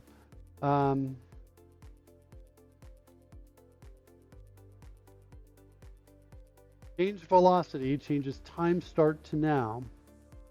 We're dividing by 1,000, so I think I know what the problem is. Time start is the time in which this says it starts, right? oh, We are okay. So if fading it in. hasn't started yet, then it won't show. Well, what's happening is we're setting it to now when we call change velocity, which means it should be fading in. I almost think I think we might be calling change direction.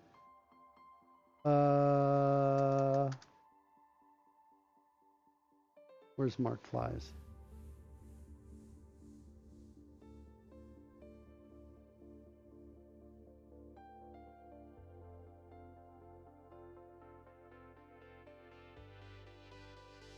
Override thrust.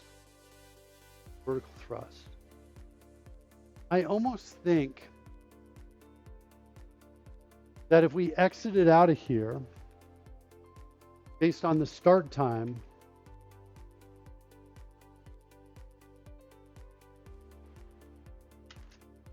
spaceship proxy dot start time is greater than or equal to now ms, then exit. No start time? The start time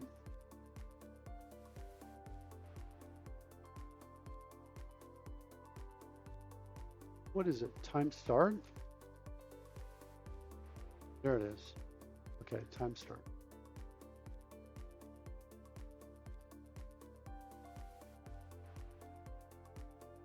It's just kind of a theory, or you know, Okay. it's kind of a Yeah. a rough stab. Intuition is telling me this. So basically saying, hey, let's wait till let's not update the thrust at all from tilt until now is after time start. That's kind of what I want to do. Didn't refresh. Refresh. Go. Nope. Nope. That did not help us. Am I using time start anywhere else in here? Not in... Did we No. turn on everything else that we'd been commenting out? Yeah. Pretty Okay. sure. Override thrust. Yeah, everything's back. If I do it now, refresh. Launch. There's the diagnostics. Let's do it one more time just to double check. Save. Refresh. Launch. Yep, nope, doesn't do it. Okay. All right, we got to look closer. Yep. Not my favorite right now. What I don't understand is why does this work? What is it about the situation that makes this whole thing work the second time but not the first? Wait, it's the second time Yeah. we've already started.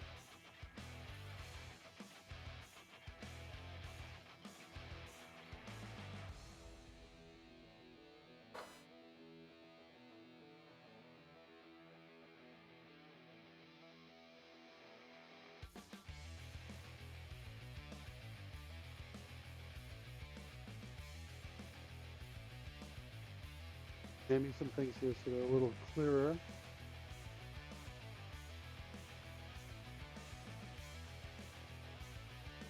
Coding Gorilla asks, why divide by 1,000? And I guess the key is there, what Mark's been doing. He's been correctly naming things to now MS, because we've tried to pass everything around in milliseconds, and therefore when we need a per seconds, that's where the divide by 1,000 goes. Yeah. So we divide by 1,000 to get it back up to seconds. Yeah. Yeah. Makes sense. So if I have 2,000, I divide by 1,000, I'll get to 2 seconds. I just don't understand.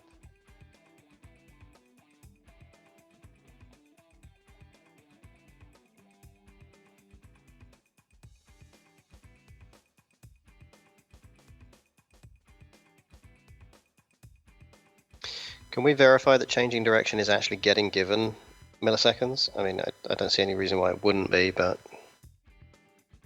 Yeah, I'm pretty sure Yeah. it is. It's named now milliseconds. Update trust from yeah. Named Yeah, now that's milliseconds. looking good. Way down.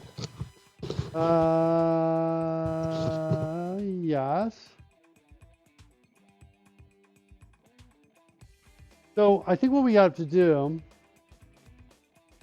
is we're going to have to come in and see what the values are, I think. And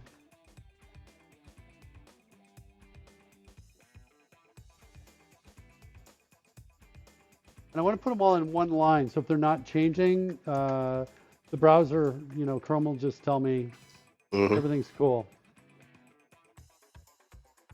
Wait. Did we confirmed this was the problem, right? Undo that. I think Let so, me yeah. Refresh. Just to make sure we're got it. Yeah. That worked first time I hit it. Okay. It's in changing direction. I think I got to go in here into changing direction.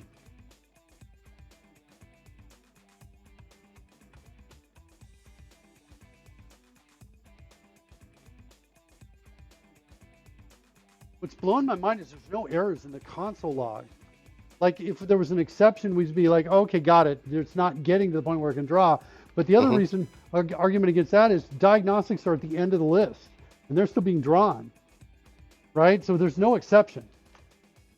True. right? Okay, so what we want is something down here. I think we're going to say change velocity like this. And we're going to say x is equal to, or velocity x rather,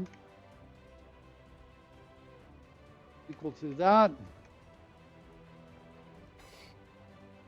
And velocity y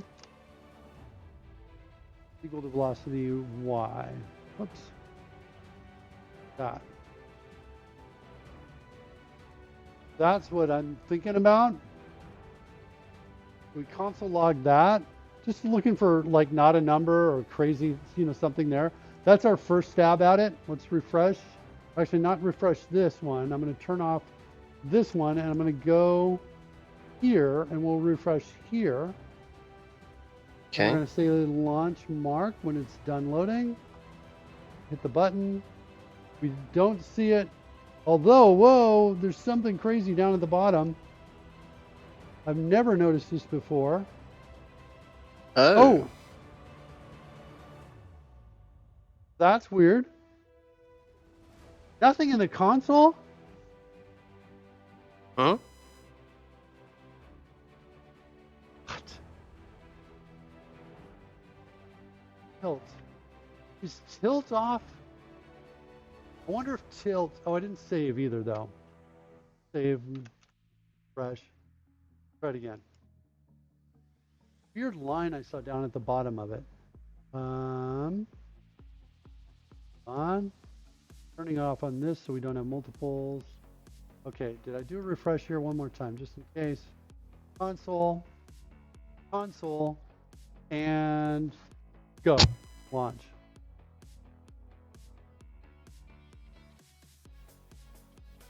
Well, the numbers look totally fine. They're close to zero.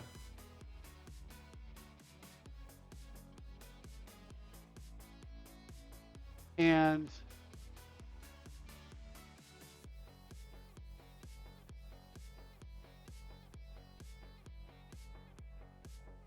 then we come in and do change velocity and we say time start.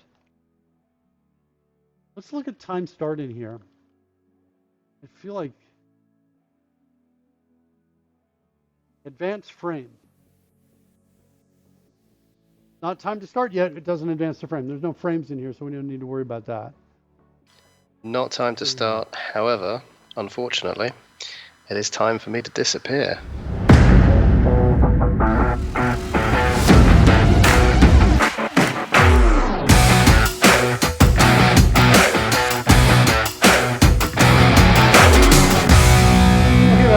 Thank you so much. It genuinely pains me to leave before the discovery of why this is not working, but Don't worry. Sadly, other things are calling.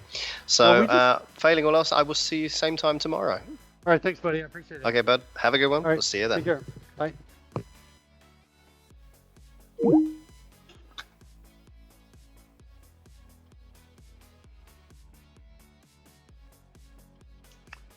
Draw cropped. We're not in that space. Pretty sure. Draw sprite.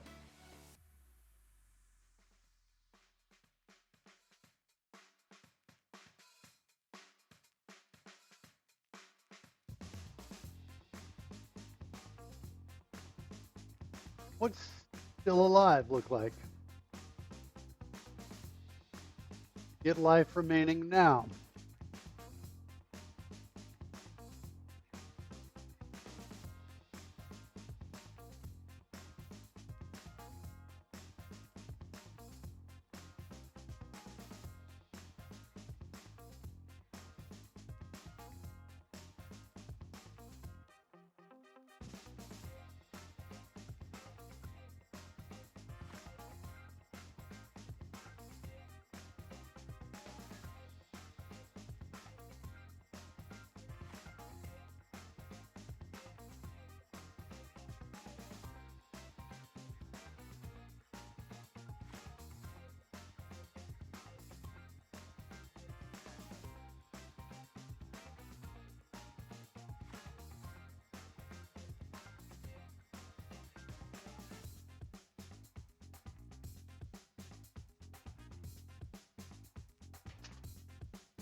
I'm now theorizing that the global alpha is 0 here. That's my new theory right there. We need to go find the other console log we put in there. I think it was somewhere in this space. We take it out. Looks like we took it out. All right, let's try refresh.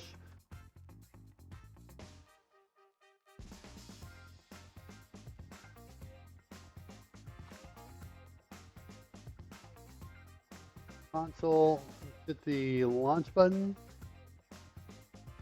Not seeing anything. It's not even in that space. Don't even get here in draw cropped. Oh, because it's draw cropped. Hold on. Draw sprite. That's what I want right there. Okay, one more time. Refresh. Console. Launch. It's 0. That's my problem. Hit launch again. And now we have non-zero. And I now understand what's at the bottom there. That was the flame that had loaded first. Okay. All right. So we've got the problem is our global alpha is being set to 0. Now we're really getting close to nailing this problem. Roy just missed it. Yeah. I don't think it's this. I think the problem is in get alpha. And I think get alpha is subtracting time start. And I think the problem is in how we're setting time start. So we're using, I think we're going to have to make a change to the engine. That's kind of what I'm taking my takeaways on this, because we're using time start for two different things. We've got a time start. I want to change this to lifetime start, like that. Lifetime start. And then I'm going to have another one called physics start.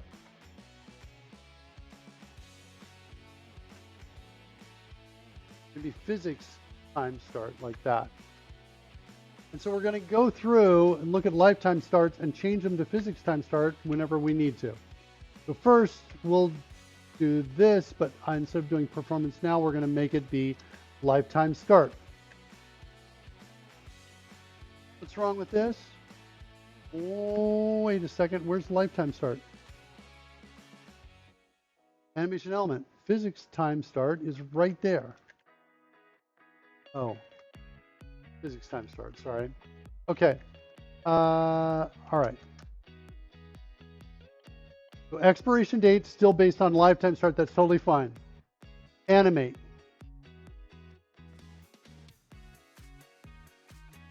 Fine.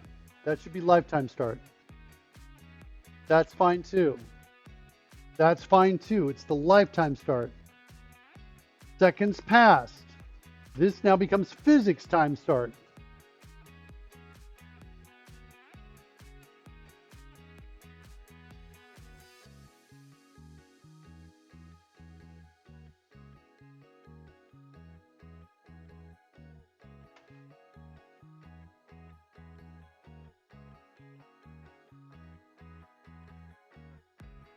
Changing velocity.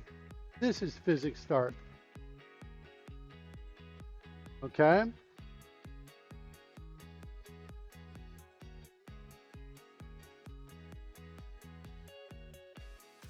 Generally, anything calculating seconds past, that's physics start. Actually, before I do that, let's get to the next one. And then now I'll replace it here, jump back down to the next one. Advanced frame, that one's good. That one is still good.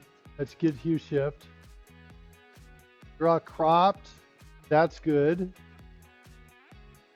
Still alive. Draw sprite, that's good too. I think we can get rid of this console log here. Scale start time, get scale. Lifetime start wait to scale. That feels right as well. Update position. This looks like this needs to be, hold on, let me get the next one. Let's go back. All right, let's do that. This is now physics time start. That all looks good. All right, let's get to the next one. What's this? Change velocity by. That's got to also be physics time start. Cool.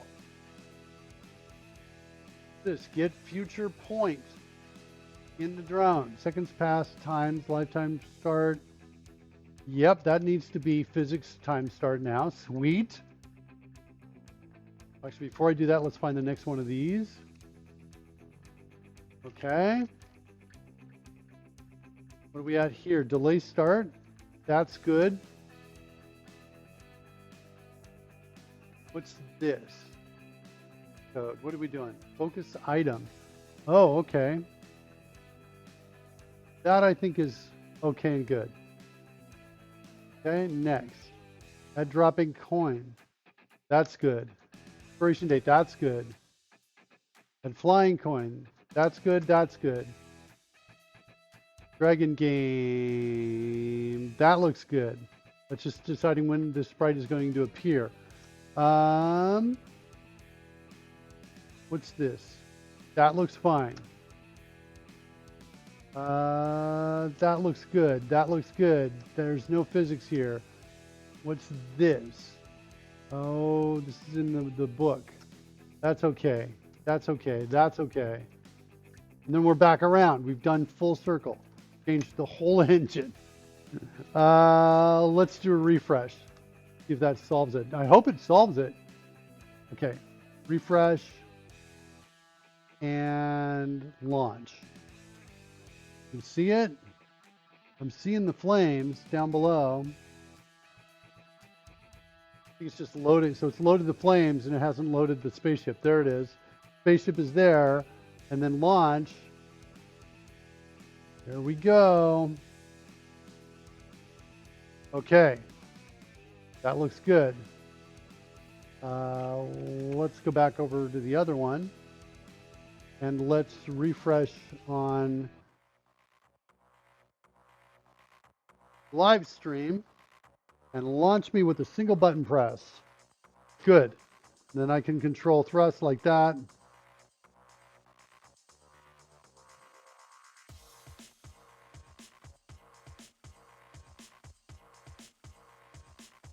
Okay.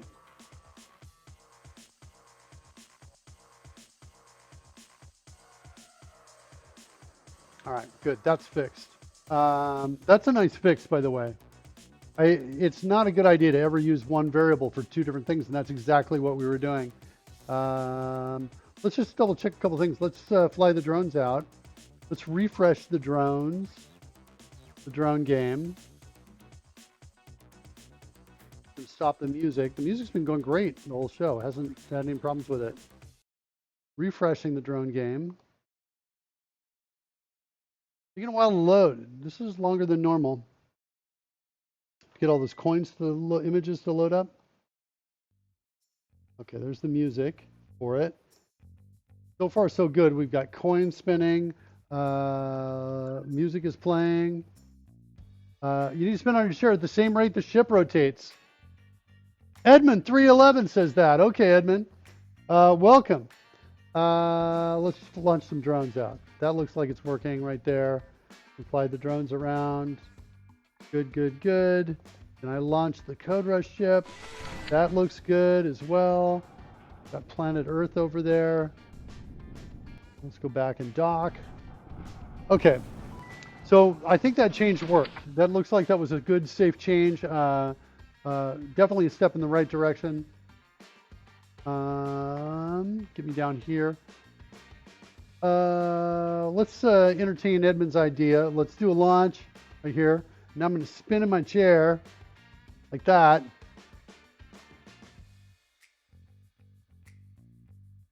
Yeah, you know, I have ideas for bigger, crazier things. And one of my ideas is actually a chair on a robotic arm that's can spin, and that can go up and down, do all kinds of things. So not only is Mark moving here, but like when we do the, was it Party 9? Let's see if this will play or not. That it actually moves me, so I'm like that.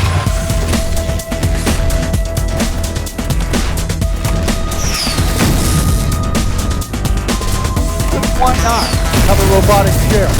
Like, what could go wrong with a robotic chair? That's what I'm saying, right?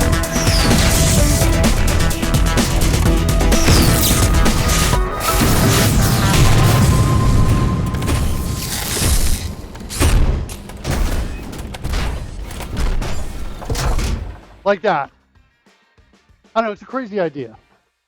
I think before I do robotic chairs, I'll have actual bursts of flame just shooting up. The only thing I'm not sure about with the flame, the same thing with smoke, because I've been wanting to do DJ. President Not Sure says the music's so loud. I'm sorry about that.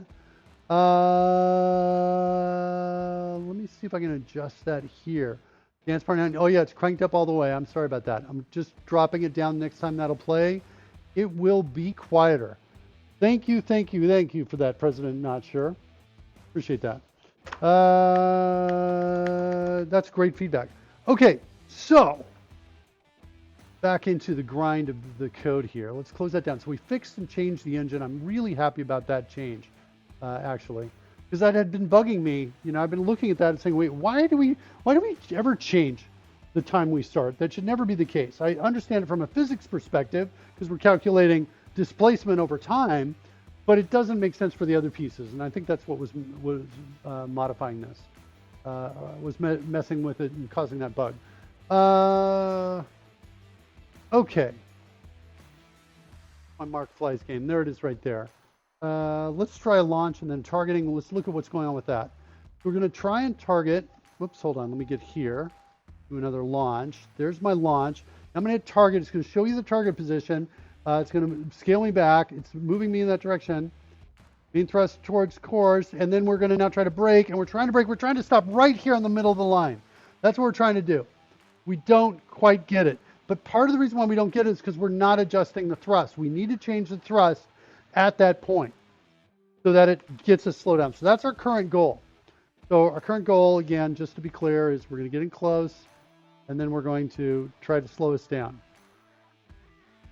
just as we approach it. Is that really our first goal, or should our first goal instead be... Yeah, I'm feeling like I'm kind of jumping ahead, and I think we should very clearly go after this. Yeah. Here's what I think we should do instead.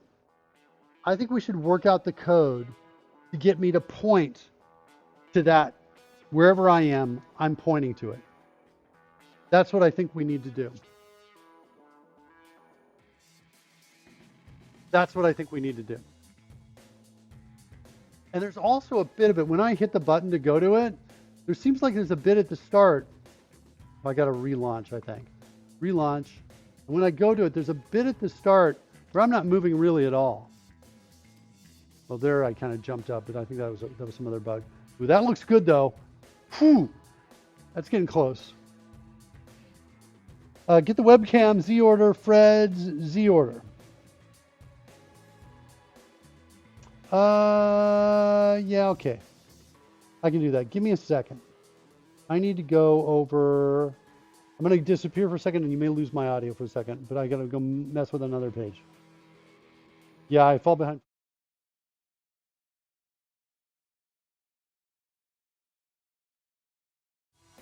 All right. I think I did it. Things are reloading here.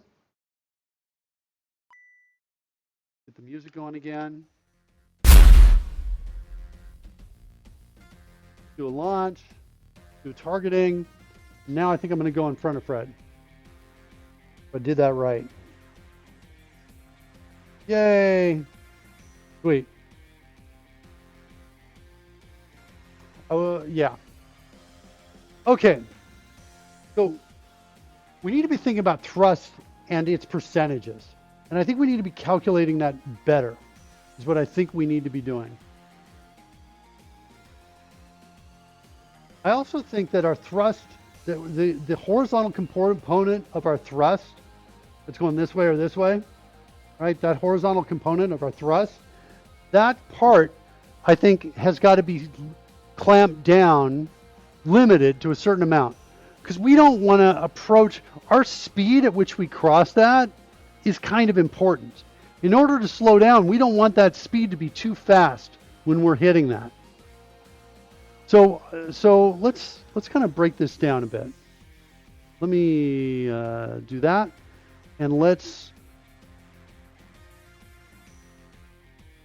open up our PowerPoint,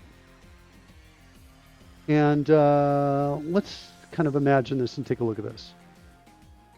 Let's take that, copy that. Let's get to a new page, and I guess we'll just call this initial targeting. Initial course correction. And there's kind of two approaches that I see. One is always point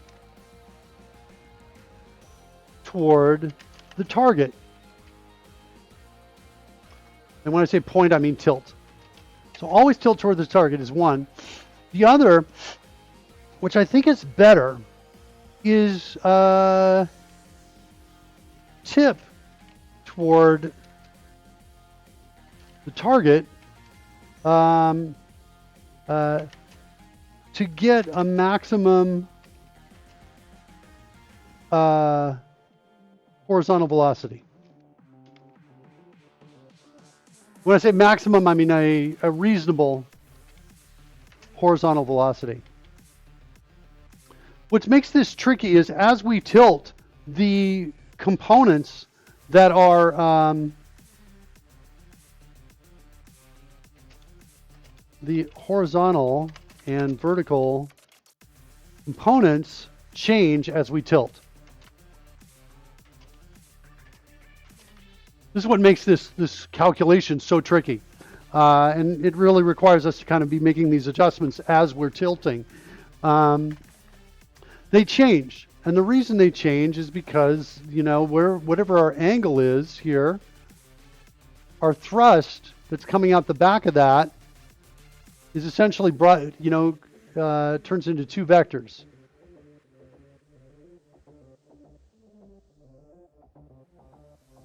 Turns into two vectors. You basically got an X and a Y here in the back, and a triangle, which I don't know if I can, how well I can do this. I want a right triangle here, like this, and I kind of want this at the center, and this straight down, and actually about even with that right there. We kind of get a triangle here, and then out of that we've got an X component, which is this amount, and a Y component, which is that amount. Whoops, I didn't get the, this has got to come in so it's coming out perpendicular. So that's like the thrust vector right there. So the thrust is coming down there, and that gives us a vertical component and a horizontal component to the thrust, like that. That's what's kind of we're looking at there. So as we change that angle, those components change. So if I wanted to move across in a straight line and I wanted to change my tilt as I was doing that, right? And I wanted to go in a straight line, that means my downward thrust would have to match gravity's pull. That's assuming I didn't already have any velocity going up or down. But I kind of feel like the first move kind of looks like this. It's a straight move across. The first attempt at this, right? Later we can try to do a diagonal line, right? And try to really kind of nail that. But initial attempts, I think, should say, well, wherever I am, let's move across. And taking a step back, we could also do this. We could say, hey, no matter how fast I'm going, first thing I do is I come to a complete stop. I come to a complete stop, I move over, and then I move up or down, depending on where I need to get to that point. And I know that doesn't look as natural, it's not as great, so I've kind of been avoiding that. But that is a disciplined way to solve this problem. Bugging me that I've got two different sized arrows here. And that's kind of what those side vectors look like. And the actual thrust vector is, you know, looking like this. And it's much longer, like that. Edmund says the thrust is acceleration, not velocity. You're right. So vertically, you can be constant, but you will increase horizontal velocity over time. Right. Yes, yes, yes, that's right. Well, that's the whole thing, right? Because how are we... I think we're kind of going about this the wrong way. Now that we're kind of talking about this like this, I think we're going about it the wrong way. I think what we need to do instead is say, I want to, instead of commanding the tilt, what I want to do is I want to command the horizontal thrust. That's what I think I want to do. And I want to get from A to B, let's just put it in one dimension. If I'm going in one dimension and I want to go from A to B, I apply thrust until I get to a point where it's a reasonable distance to stop thrust. In other words, reasonable distance means I'm going to cross that point in some reasonable amount of time, like say 2 seconds or 1 second. So we get to this point where we're about 1 second away and we cut the thrusters. And now we're kind of coasting. But now what we want to do is reverse thrust, but apply just enough thrust so that we are at our apogee just as we hit that point, right? The apogee of where we would be turning around. And when we hit that point, we shut off thrust. And that's how we get there. Halfway through, you have to reverse acceleration the opposite direction. Sure.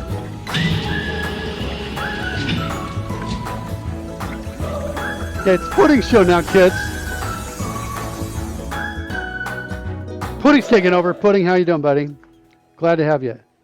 Can you coast in the middle without being pulled to the ground? No, not without. See, that's the thing that's tricky. If I'm going to shut this off, I got to still point it upright. And it takes time to move if I'm going to do it realistically. I can't just go like, bing, right? I can't go from here to here, bing, like that. I got to go like that. And so as I'm changing this, right, the challenge is how do we keep me relatively at the same height as these are changing? Well, what we have to do is we need to say, hey, I want to maintain this altitude. I think that's what we have to do. We have to say, I'm going to maintain this altitude for now. I think that's what we're going to do. It's my show, always my show. It's Pudding Show. So I think what we want to do, front overlay looks like it needs an initialization right there. What I think we want to do is I think we want to say, hey, give me this and give me something here. Like maybe what can you give me is kind of, I think, what we're looking for here. Let me, I want to group these together here and then drop that down a bit so we kind of have that over here. I think I want to change the color of this to show that it is different. And I want to change the color of this to show that it is different as well.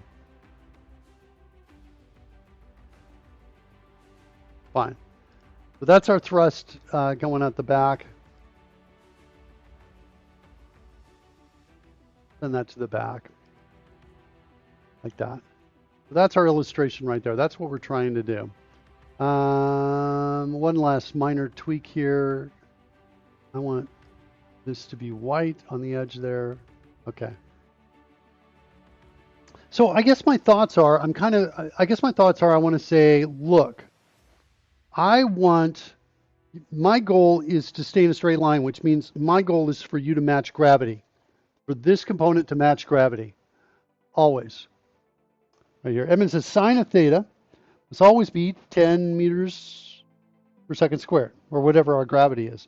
Then your hypotenuse changes over the angle to maintain that value. Yeah, I think that's the math that I want to use. I think that's the approach and the attack vector I want to use on this.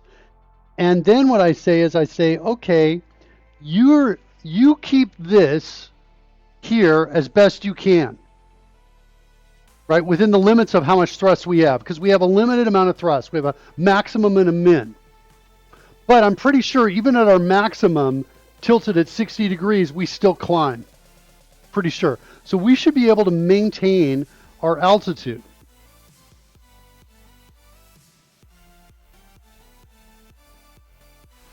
And then later we can go after the problem of what happens if we start moving down and we want to maintain our altitude. Well, if we do that, we'll still be moving down as we go across. So later we can go after that. But right now I want to start from just standing still and getting to move. So, you know, let's see if we can figure out how to do that.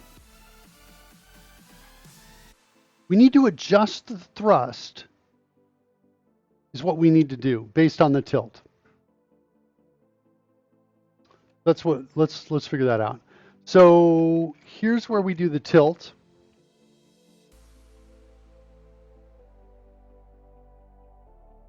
Let's start actually before this. Well, this is main thrust towards target. This is the very first thing that we do.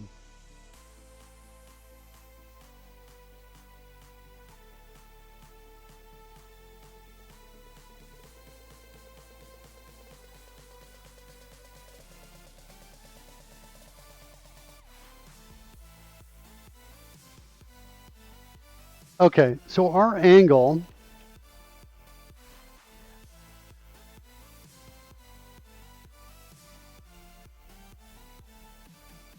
this is our rotation in degrees right here.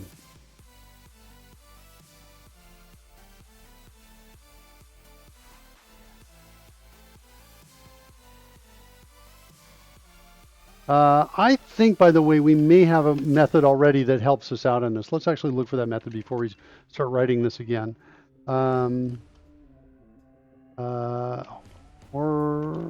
Horizontal and no.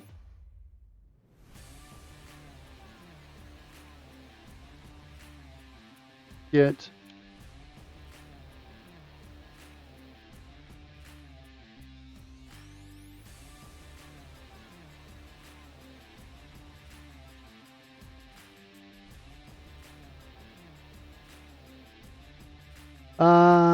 what do we got here? We've got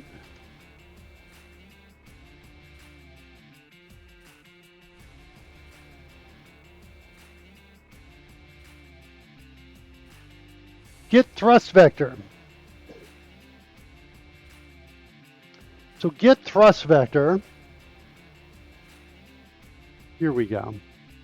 This gets our thrust vector right here, and this is how we get the different components of that. This is update thrust from tilt. So this is updating the calculated horizontal and vertical thrust. We could kind of put an if check right in here that says basically if try to hover, right? If we're hovering, then we're going to modify our overall thrust is what we'll do in order to get the vertical thrust component to match what we want it to be. That's what I'm thinking we do.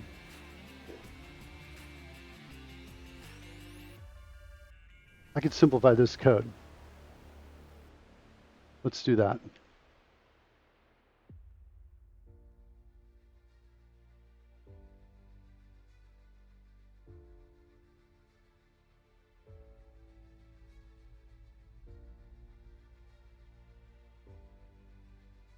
Okay. So vertical thrust is here. Available thrust is get available thrust is right here, which is a multiplication of the scale times this overall thrust. So we kind of have to reverse all of this out here. But the other thing we have to do is we need to look at where gravity is, or gravitational force. What is it? Is that a kid of mine who just walked in? I am on my show. How are you doing? Oh, that's cool. Is that what came? We ordered tiny bottles of it? Oh, that's the worst. That's the worst. I love you too. Okay. So gravitational force, there it is there. Okay, so at 5, we should be hovering. Gravitational force, and if we're straight up and down. Force times scale. We love you more, Pudding says. That's what the kids say to me all the time. I love you, and they're like, I love you more. It's not a competition. Yeah, but we just won. Kicked your butt. I saw your picture with Karen and the kids. Everyone looked so happy. Yeah, it was a pretty good day. It was a great day. I talked a bit about it at the beginning of the stream, the Easter egg hunt. Okay, I'm confused as to why gravitational force is only showing up in like here. Here. What do you mean? Everything is a competition. Maybe I'm just traumatized to think that way. Well, I don't know. I tell the kids, that's not the case. It's not that everything, but that's really hard. I told my daughter that she went in a dance competition and she got first place, and I'm like, okay, you enjoy getting the trophy? She's like, yeah, and I'm like, okay, let's throw it away now. She's like, no. Edmund says, I frequently say it's not a competition unless you're winning. Unless I'm winning, that's what I'll say. Remember, kids, it's not a competition. Unless I'm winning, I'm using it. Winning doesn't mean it's a competition. I don't know what that means. So we've got gravitational force times scale.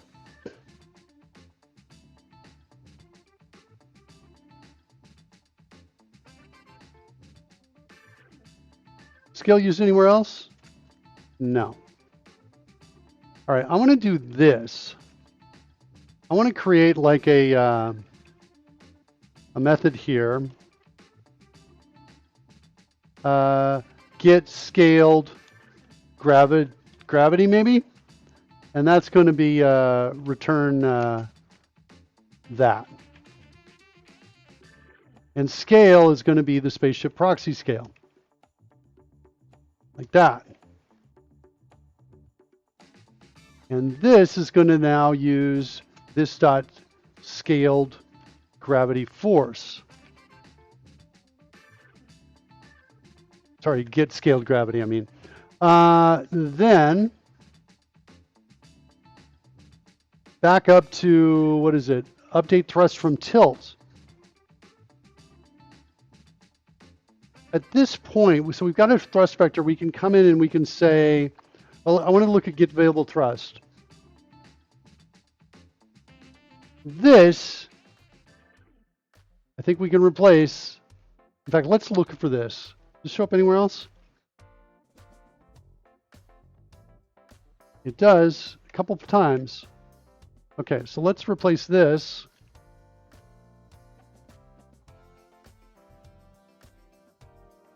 With that.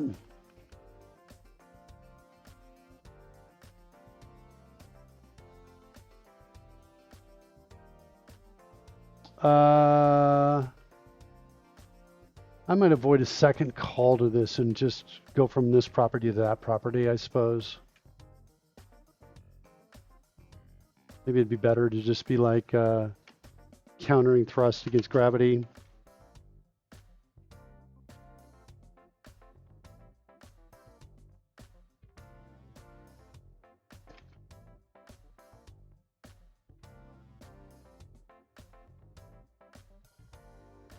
Equal to that.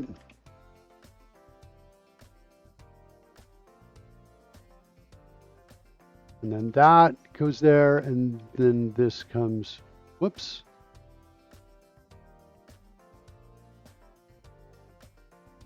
This goes here. Okay. Go back, go back. We're looking for this thing showing up more than once, right?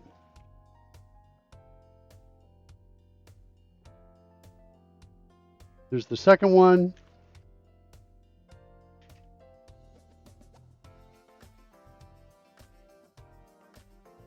I don't think the sound worked. Oh, you're right. Why didn't the sound work? I got sound alerts on. It's here. I can refresh it. Loading sound alerts browser source. Let's see if I can do the cantina.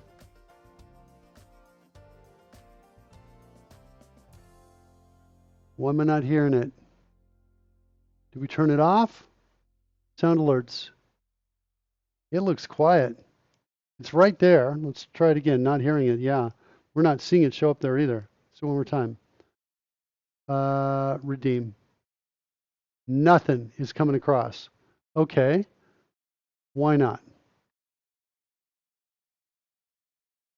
Why not sound alerts? Advanced audio properties.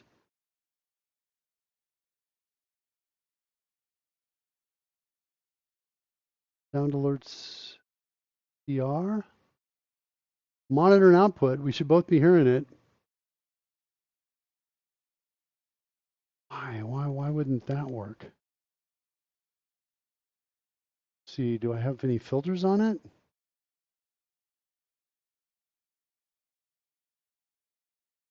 I have one filter on it, sends it out to SFX5, but that's just an audio monitor.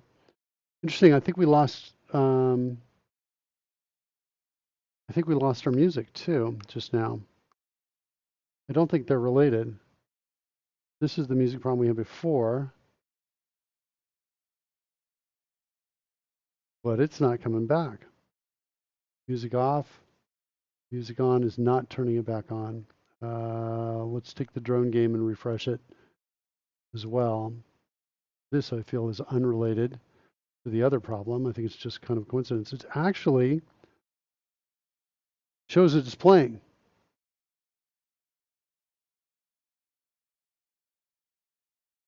And when I hit refresh cache, it's not refreshing. I feel a crash coming on. That's what I'm smelling right now. Cooking up a crash here, I think, on my machine. The fact that I'm not able to refresh this is a concern. I'm clicking here, nothing is happening here in terms of refreshing.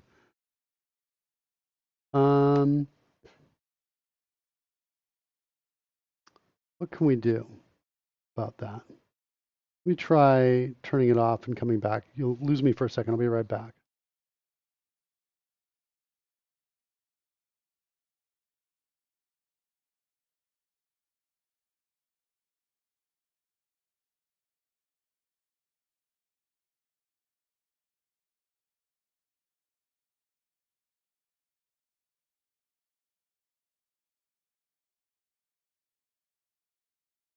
Yeah, it's not refreshing.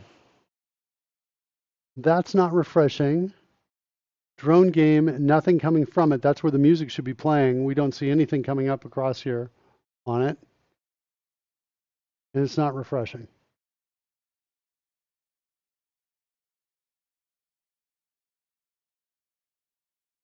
Well, got a shutdown source when not visible option. Let's see if I click on that. I'm just looking at the options in here.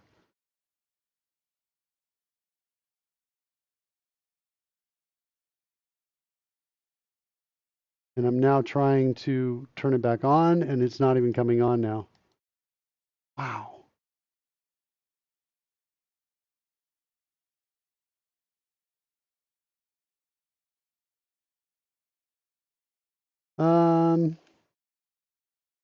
Maybe a quick blue screen will fix it. Yeah. Yeah, that was the option I chose right there, refresh cache. We are not refreshing. Let's go into here and bring up the drone game. It's, you know, we just bypass it, go into here, pause in the debugger. Whoa, where? What's my problem? Where's my breakpoint? This is why things aren't working. Oh. Channel points reward, redeemed. Channel points, execute action. That could be part of my problem. There's the refresh. Okay, so looks like the drone is working as expected now. Why didn't the channel point redemption though? My breakpoint shouldn't have stopped the other thing from playing it. We're seeing nothing under sound alerts playing here. Look at it one more time. Where are you? Sound alerts. There you are, right there. Properties. Refresh you. One more time. And one more time, I'll try to redeem. Sound alerts, go. Nothing's coming through. Huh. Yeah, I think one problem is totally unrelated to the others. I don't know. We're just not going to be able to. I don't have any information on what I should try next on this, so I'm going to just leave this alone. We'll get back to the code, and unfortunately, no sound alerts. It sounds like. It sounds like we can probably get our music back though. There we go. I'm hearing that kick in.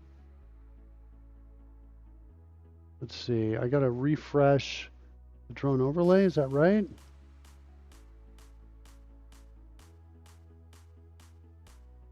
And okay.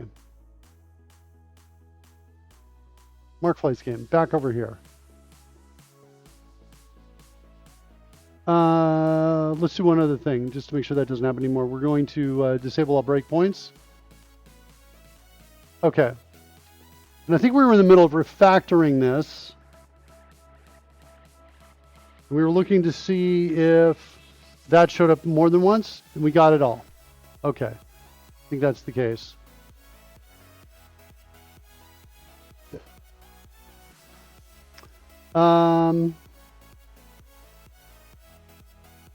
All right, now that we have get scaled gravity,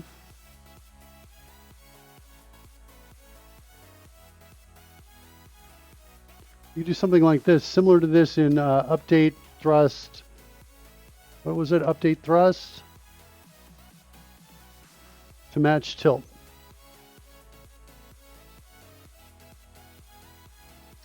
So I'm thinking something along the lines of this, like if this dot maintain altitude, like this, then we're going to come into this space and we're going to figure out what's the thrust that we need to create for it.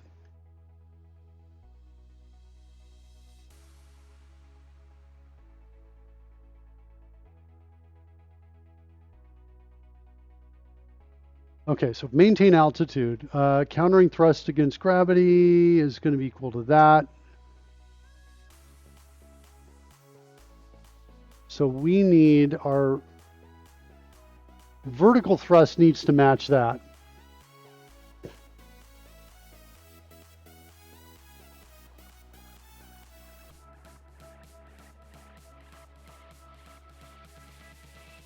So we basically, it looks like this, I think. Desired thrust is equal to thrust vector dot y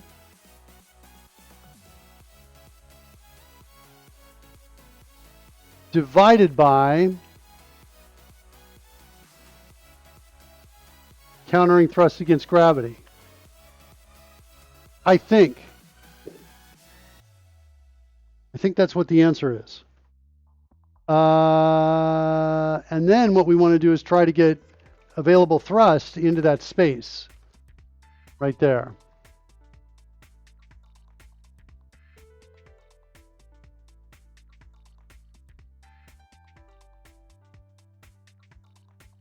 Thrust will be gravity or larger. Yes, that's the idea.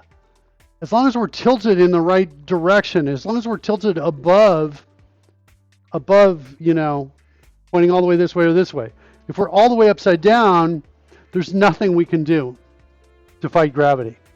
There's no negative thrust that we have options for. Because it's got to be within these realistic bounds that I'm setting, these realistic bounds. Get available thrust. Oh, this is engine plus per level times scale. Okay, got it.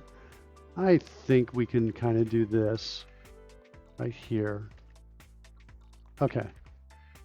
So get available thrust is going to go and give us that.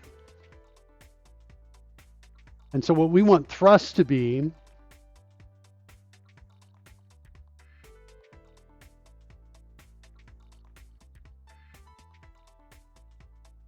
oops.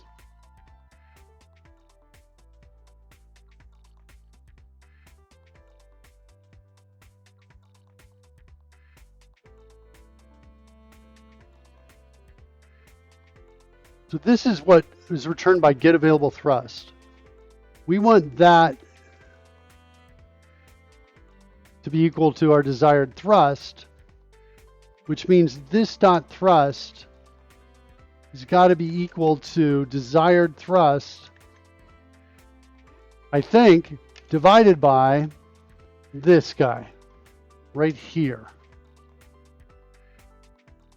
And the only problem is now what happens if it's out of bounds? And we just got to adjust it in bounds is what we have to do, I think. So we're going to say, hey, if this dot thrust is less than 0, then it's equal to 0. So what we're trying will kind of work if we're facing upright. And if this dot thrust is greater than, and our maximum on this is 9.9, then it's equal to 9.9. And at this point, I should declare a constant for 9.9 if I don't have one yet. Yep. And a constant for 0 as well. So let's declare those two. Maximum thrust equal to 9.9. And minimum thrust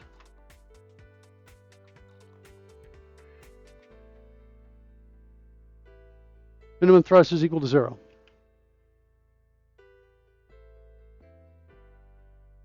And so now we've got our 9.9 here.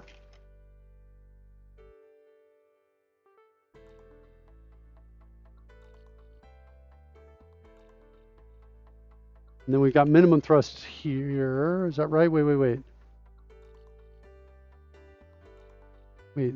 Percent complete.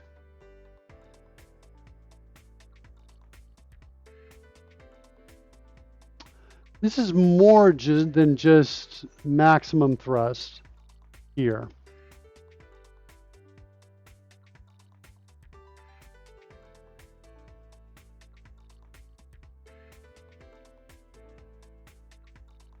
And this minimum thrust is not the same as 0 right there. This should be maximum chat room value is what this should be right here. Right there. Okay. Maximum thrust happens to be the same number, but I just want to differentiate between those two. Okay, let's go to here.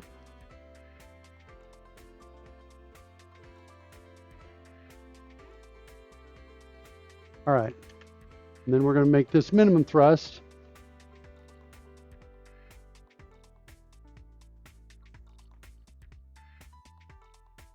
So we'll try our best to maintain the altitude. Now what I want to do is set maintain altitude to true.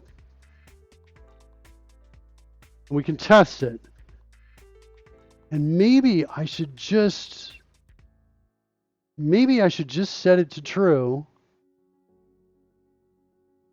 out of the box. Just right now. Just like that. Let's try that. Let's do a refresh.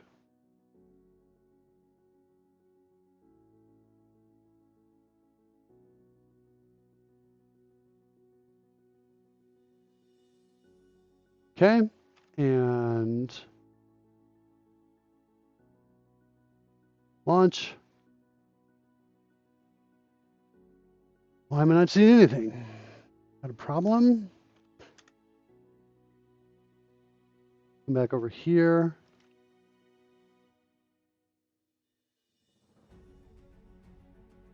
Hit the launch button. What's in the console? Anything? Can read proper zone defined reading scale. Get scaled gravity.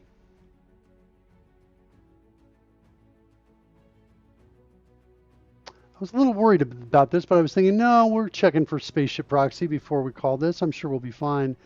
And I was wrong on that.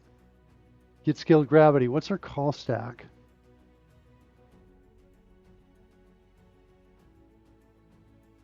Hold on. Thought I hit the second one on here.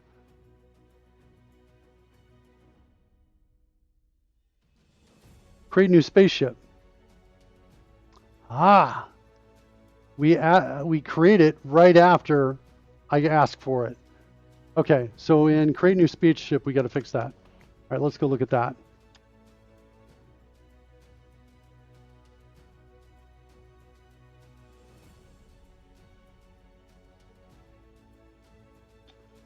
This isn't going to work here.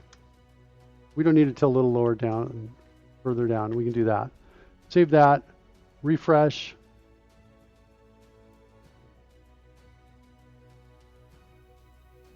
It's refreshed, launch. Oops. Hit the second button to turn 45, but it didn't turn me 45. So now it is. Well, interestingly, it's bouncing. Also, I'm not on the spaceship. I don't understand why I'm not moving. It's not moving me around. We locked up over here. My control app says it's not responding. That could be a problem.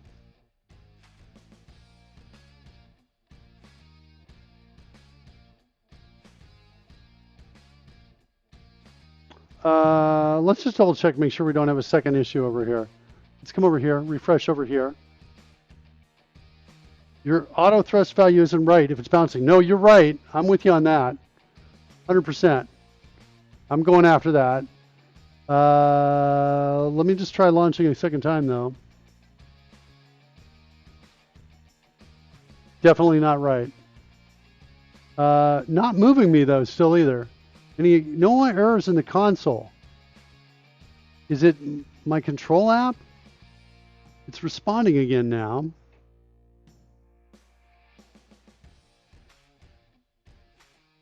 What? Why wouldn't it move me?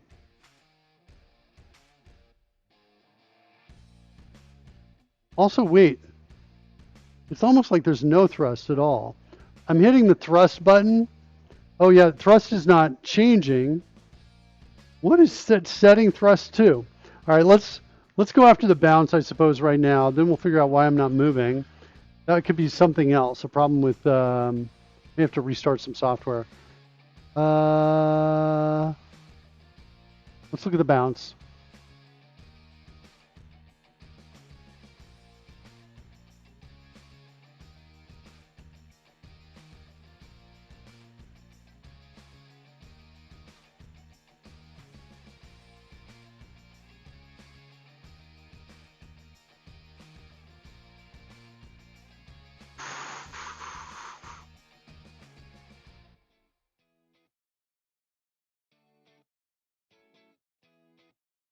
I have a feeling we're dealing with like a negative number here. And it says, sorry, your just thrust is 0. I think that's what's happening.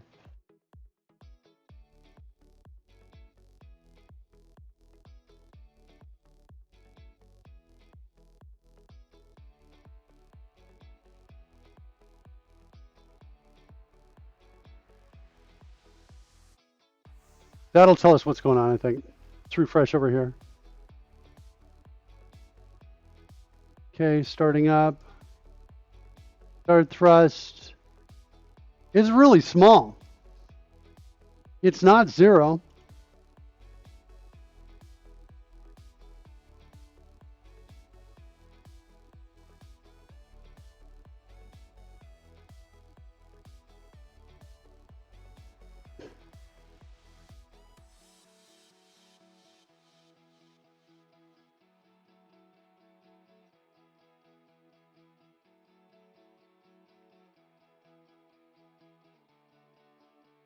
I just undo the the math right. Basically, what this should whole thing, the whole goal of this thing here is to say, is to reverse the whole thing out so that vertical thrust is equal to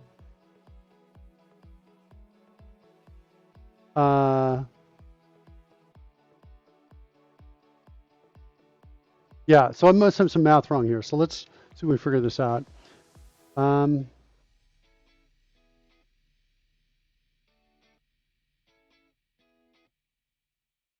goal ultimately is for vertical thrust to be equal to countering thrust against gravity. That's what we need down at the bottom. That's what we're looking for, something really close to that. So that means our available thrust times vector y has got to be equal to, I guess, our desired thrust.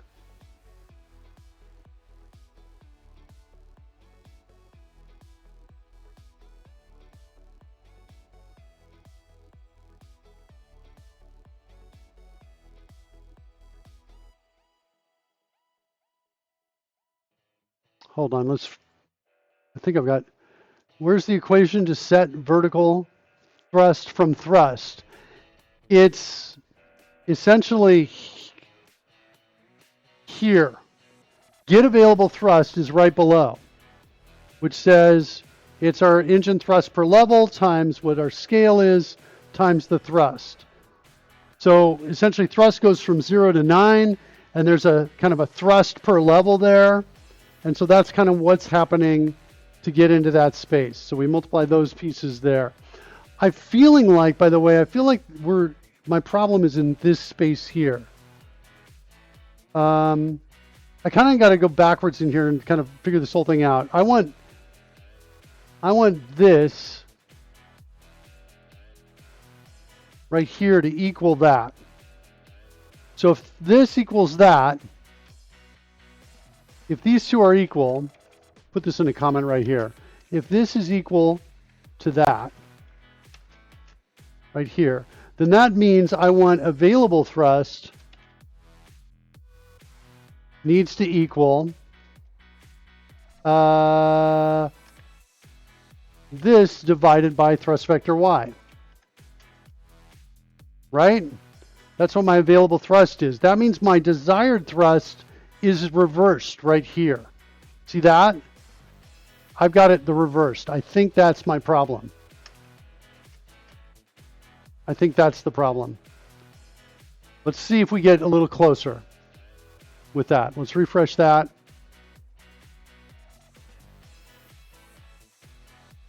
And let's turn this off for now. Go load up a different page and do the launch and tilt 30. There you go.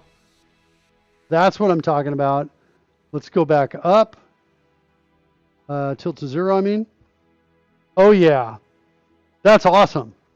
Now the only problem is I can't go up. If I'm hitting the button to give it more thrust, it says, sorry, I'm trying to maintain thrust. Although it is going up a little bit. I wonder if for a moment the thrust was active and then it set it back down. What if I keep hitting it? Will I keep going up?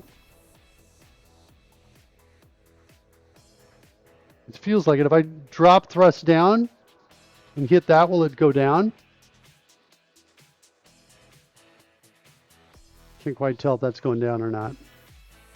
Doesn't look like it. Cool though.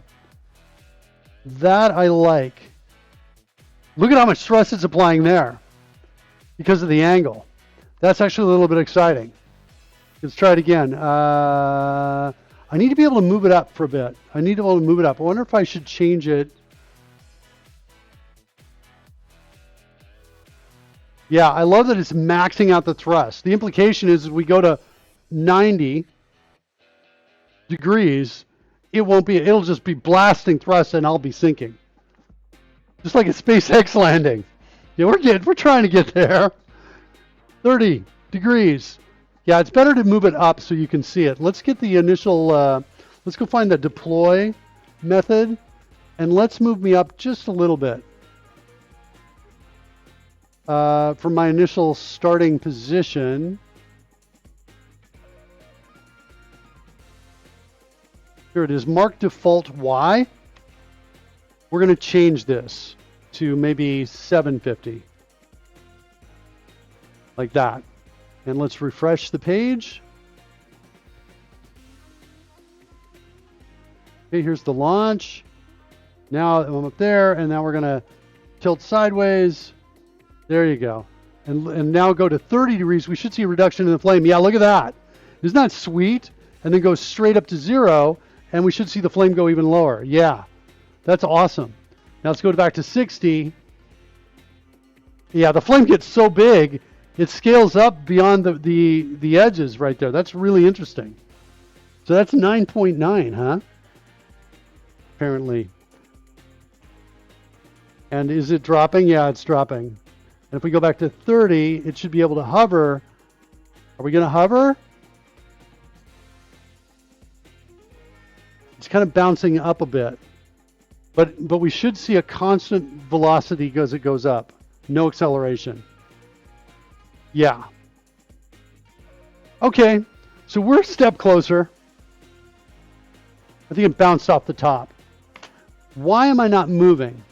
I think we haven't changed anything. In fairness, I think we haven't changed anything. There should be horizontal drag, considering the atmospheric resistance. I don't know about that, Edmund. Okay, maybe. I'm open to that, but I'm going to implement drag at in the last step.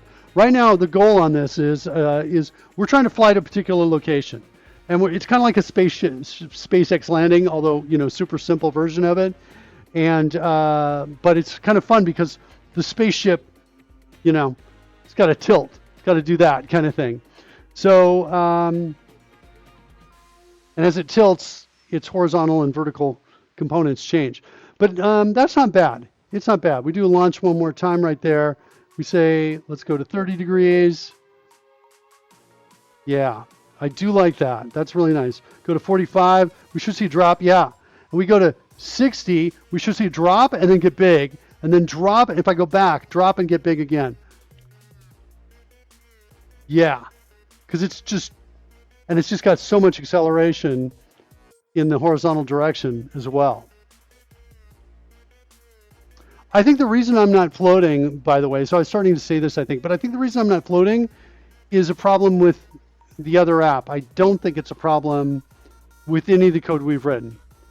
That's what I think. I think a restart of things is going to fix things. I'm going to turn this back to where it was. 750. I'm going to get a raid going. Thanks everybody for joining us, for hanging out. Really appreciate hanging out with you guys. Appreciate the help. Edmund, thanks so much. Coding Gorilla, thanks so much. Pudding, thanks so much. Weird Beard Deb, thanks so much. Edmund says, from point A to point B, you should have a function to adjust tilt over time. When you get halfway there, undo the tilt back. Yes. Yes. I agree. Here's the problem, though. To get A and B horizontally, no big deal. But what if I want to go up here, too? It's like, well, I can go do this and then this. Right? We can do that. But what if we want to go diagonally up there? That's a little tricky. I haven't quite figured that out yet. But I kind of like the approach we're taking. We're kind of doing an iterative design approach on it, kind of solving the problem a piece at a time. So initially, I think we're going to start still, be able to move over to where we want to be, stop on the dime, stop right on it, and then vertically move up and down to get to the altitude we want to get to. That's my first step, that. Then the second approach is, how do we try to get closer to here in that first move, right? And that's the second thing. And then air resistance, ultimately, that might be good too, because that can also help us more accurately nail that point, right? If our air resistance is there, we can kind of come in with a little bit of error and it'll slow us down close enough. That's what I think. Let's get a raid going, and we'll continue this up tomorrow. We'll send you over to Obother. He's working on some cool stuff. I've been watching that, hanging out over there. Hope you guys all have a great rest of your day. Everybody take care.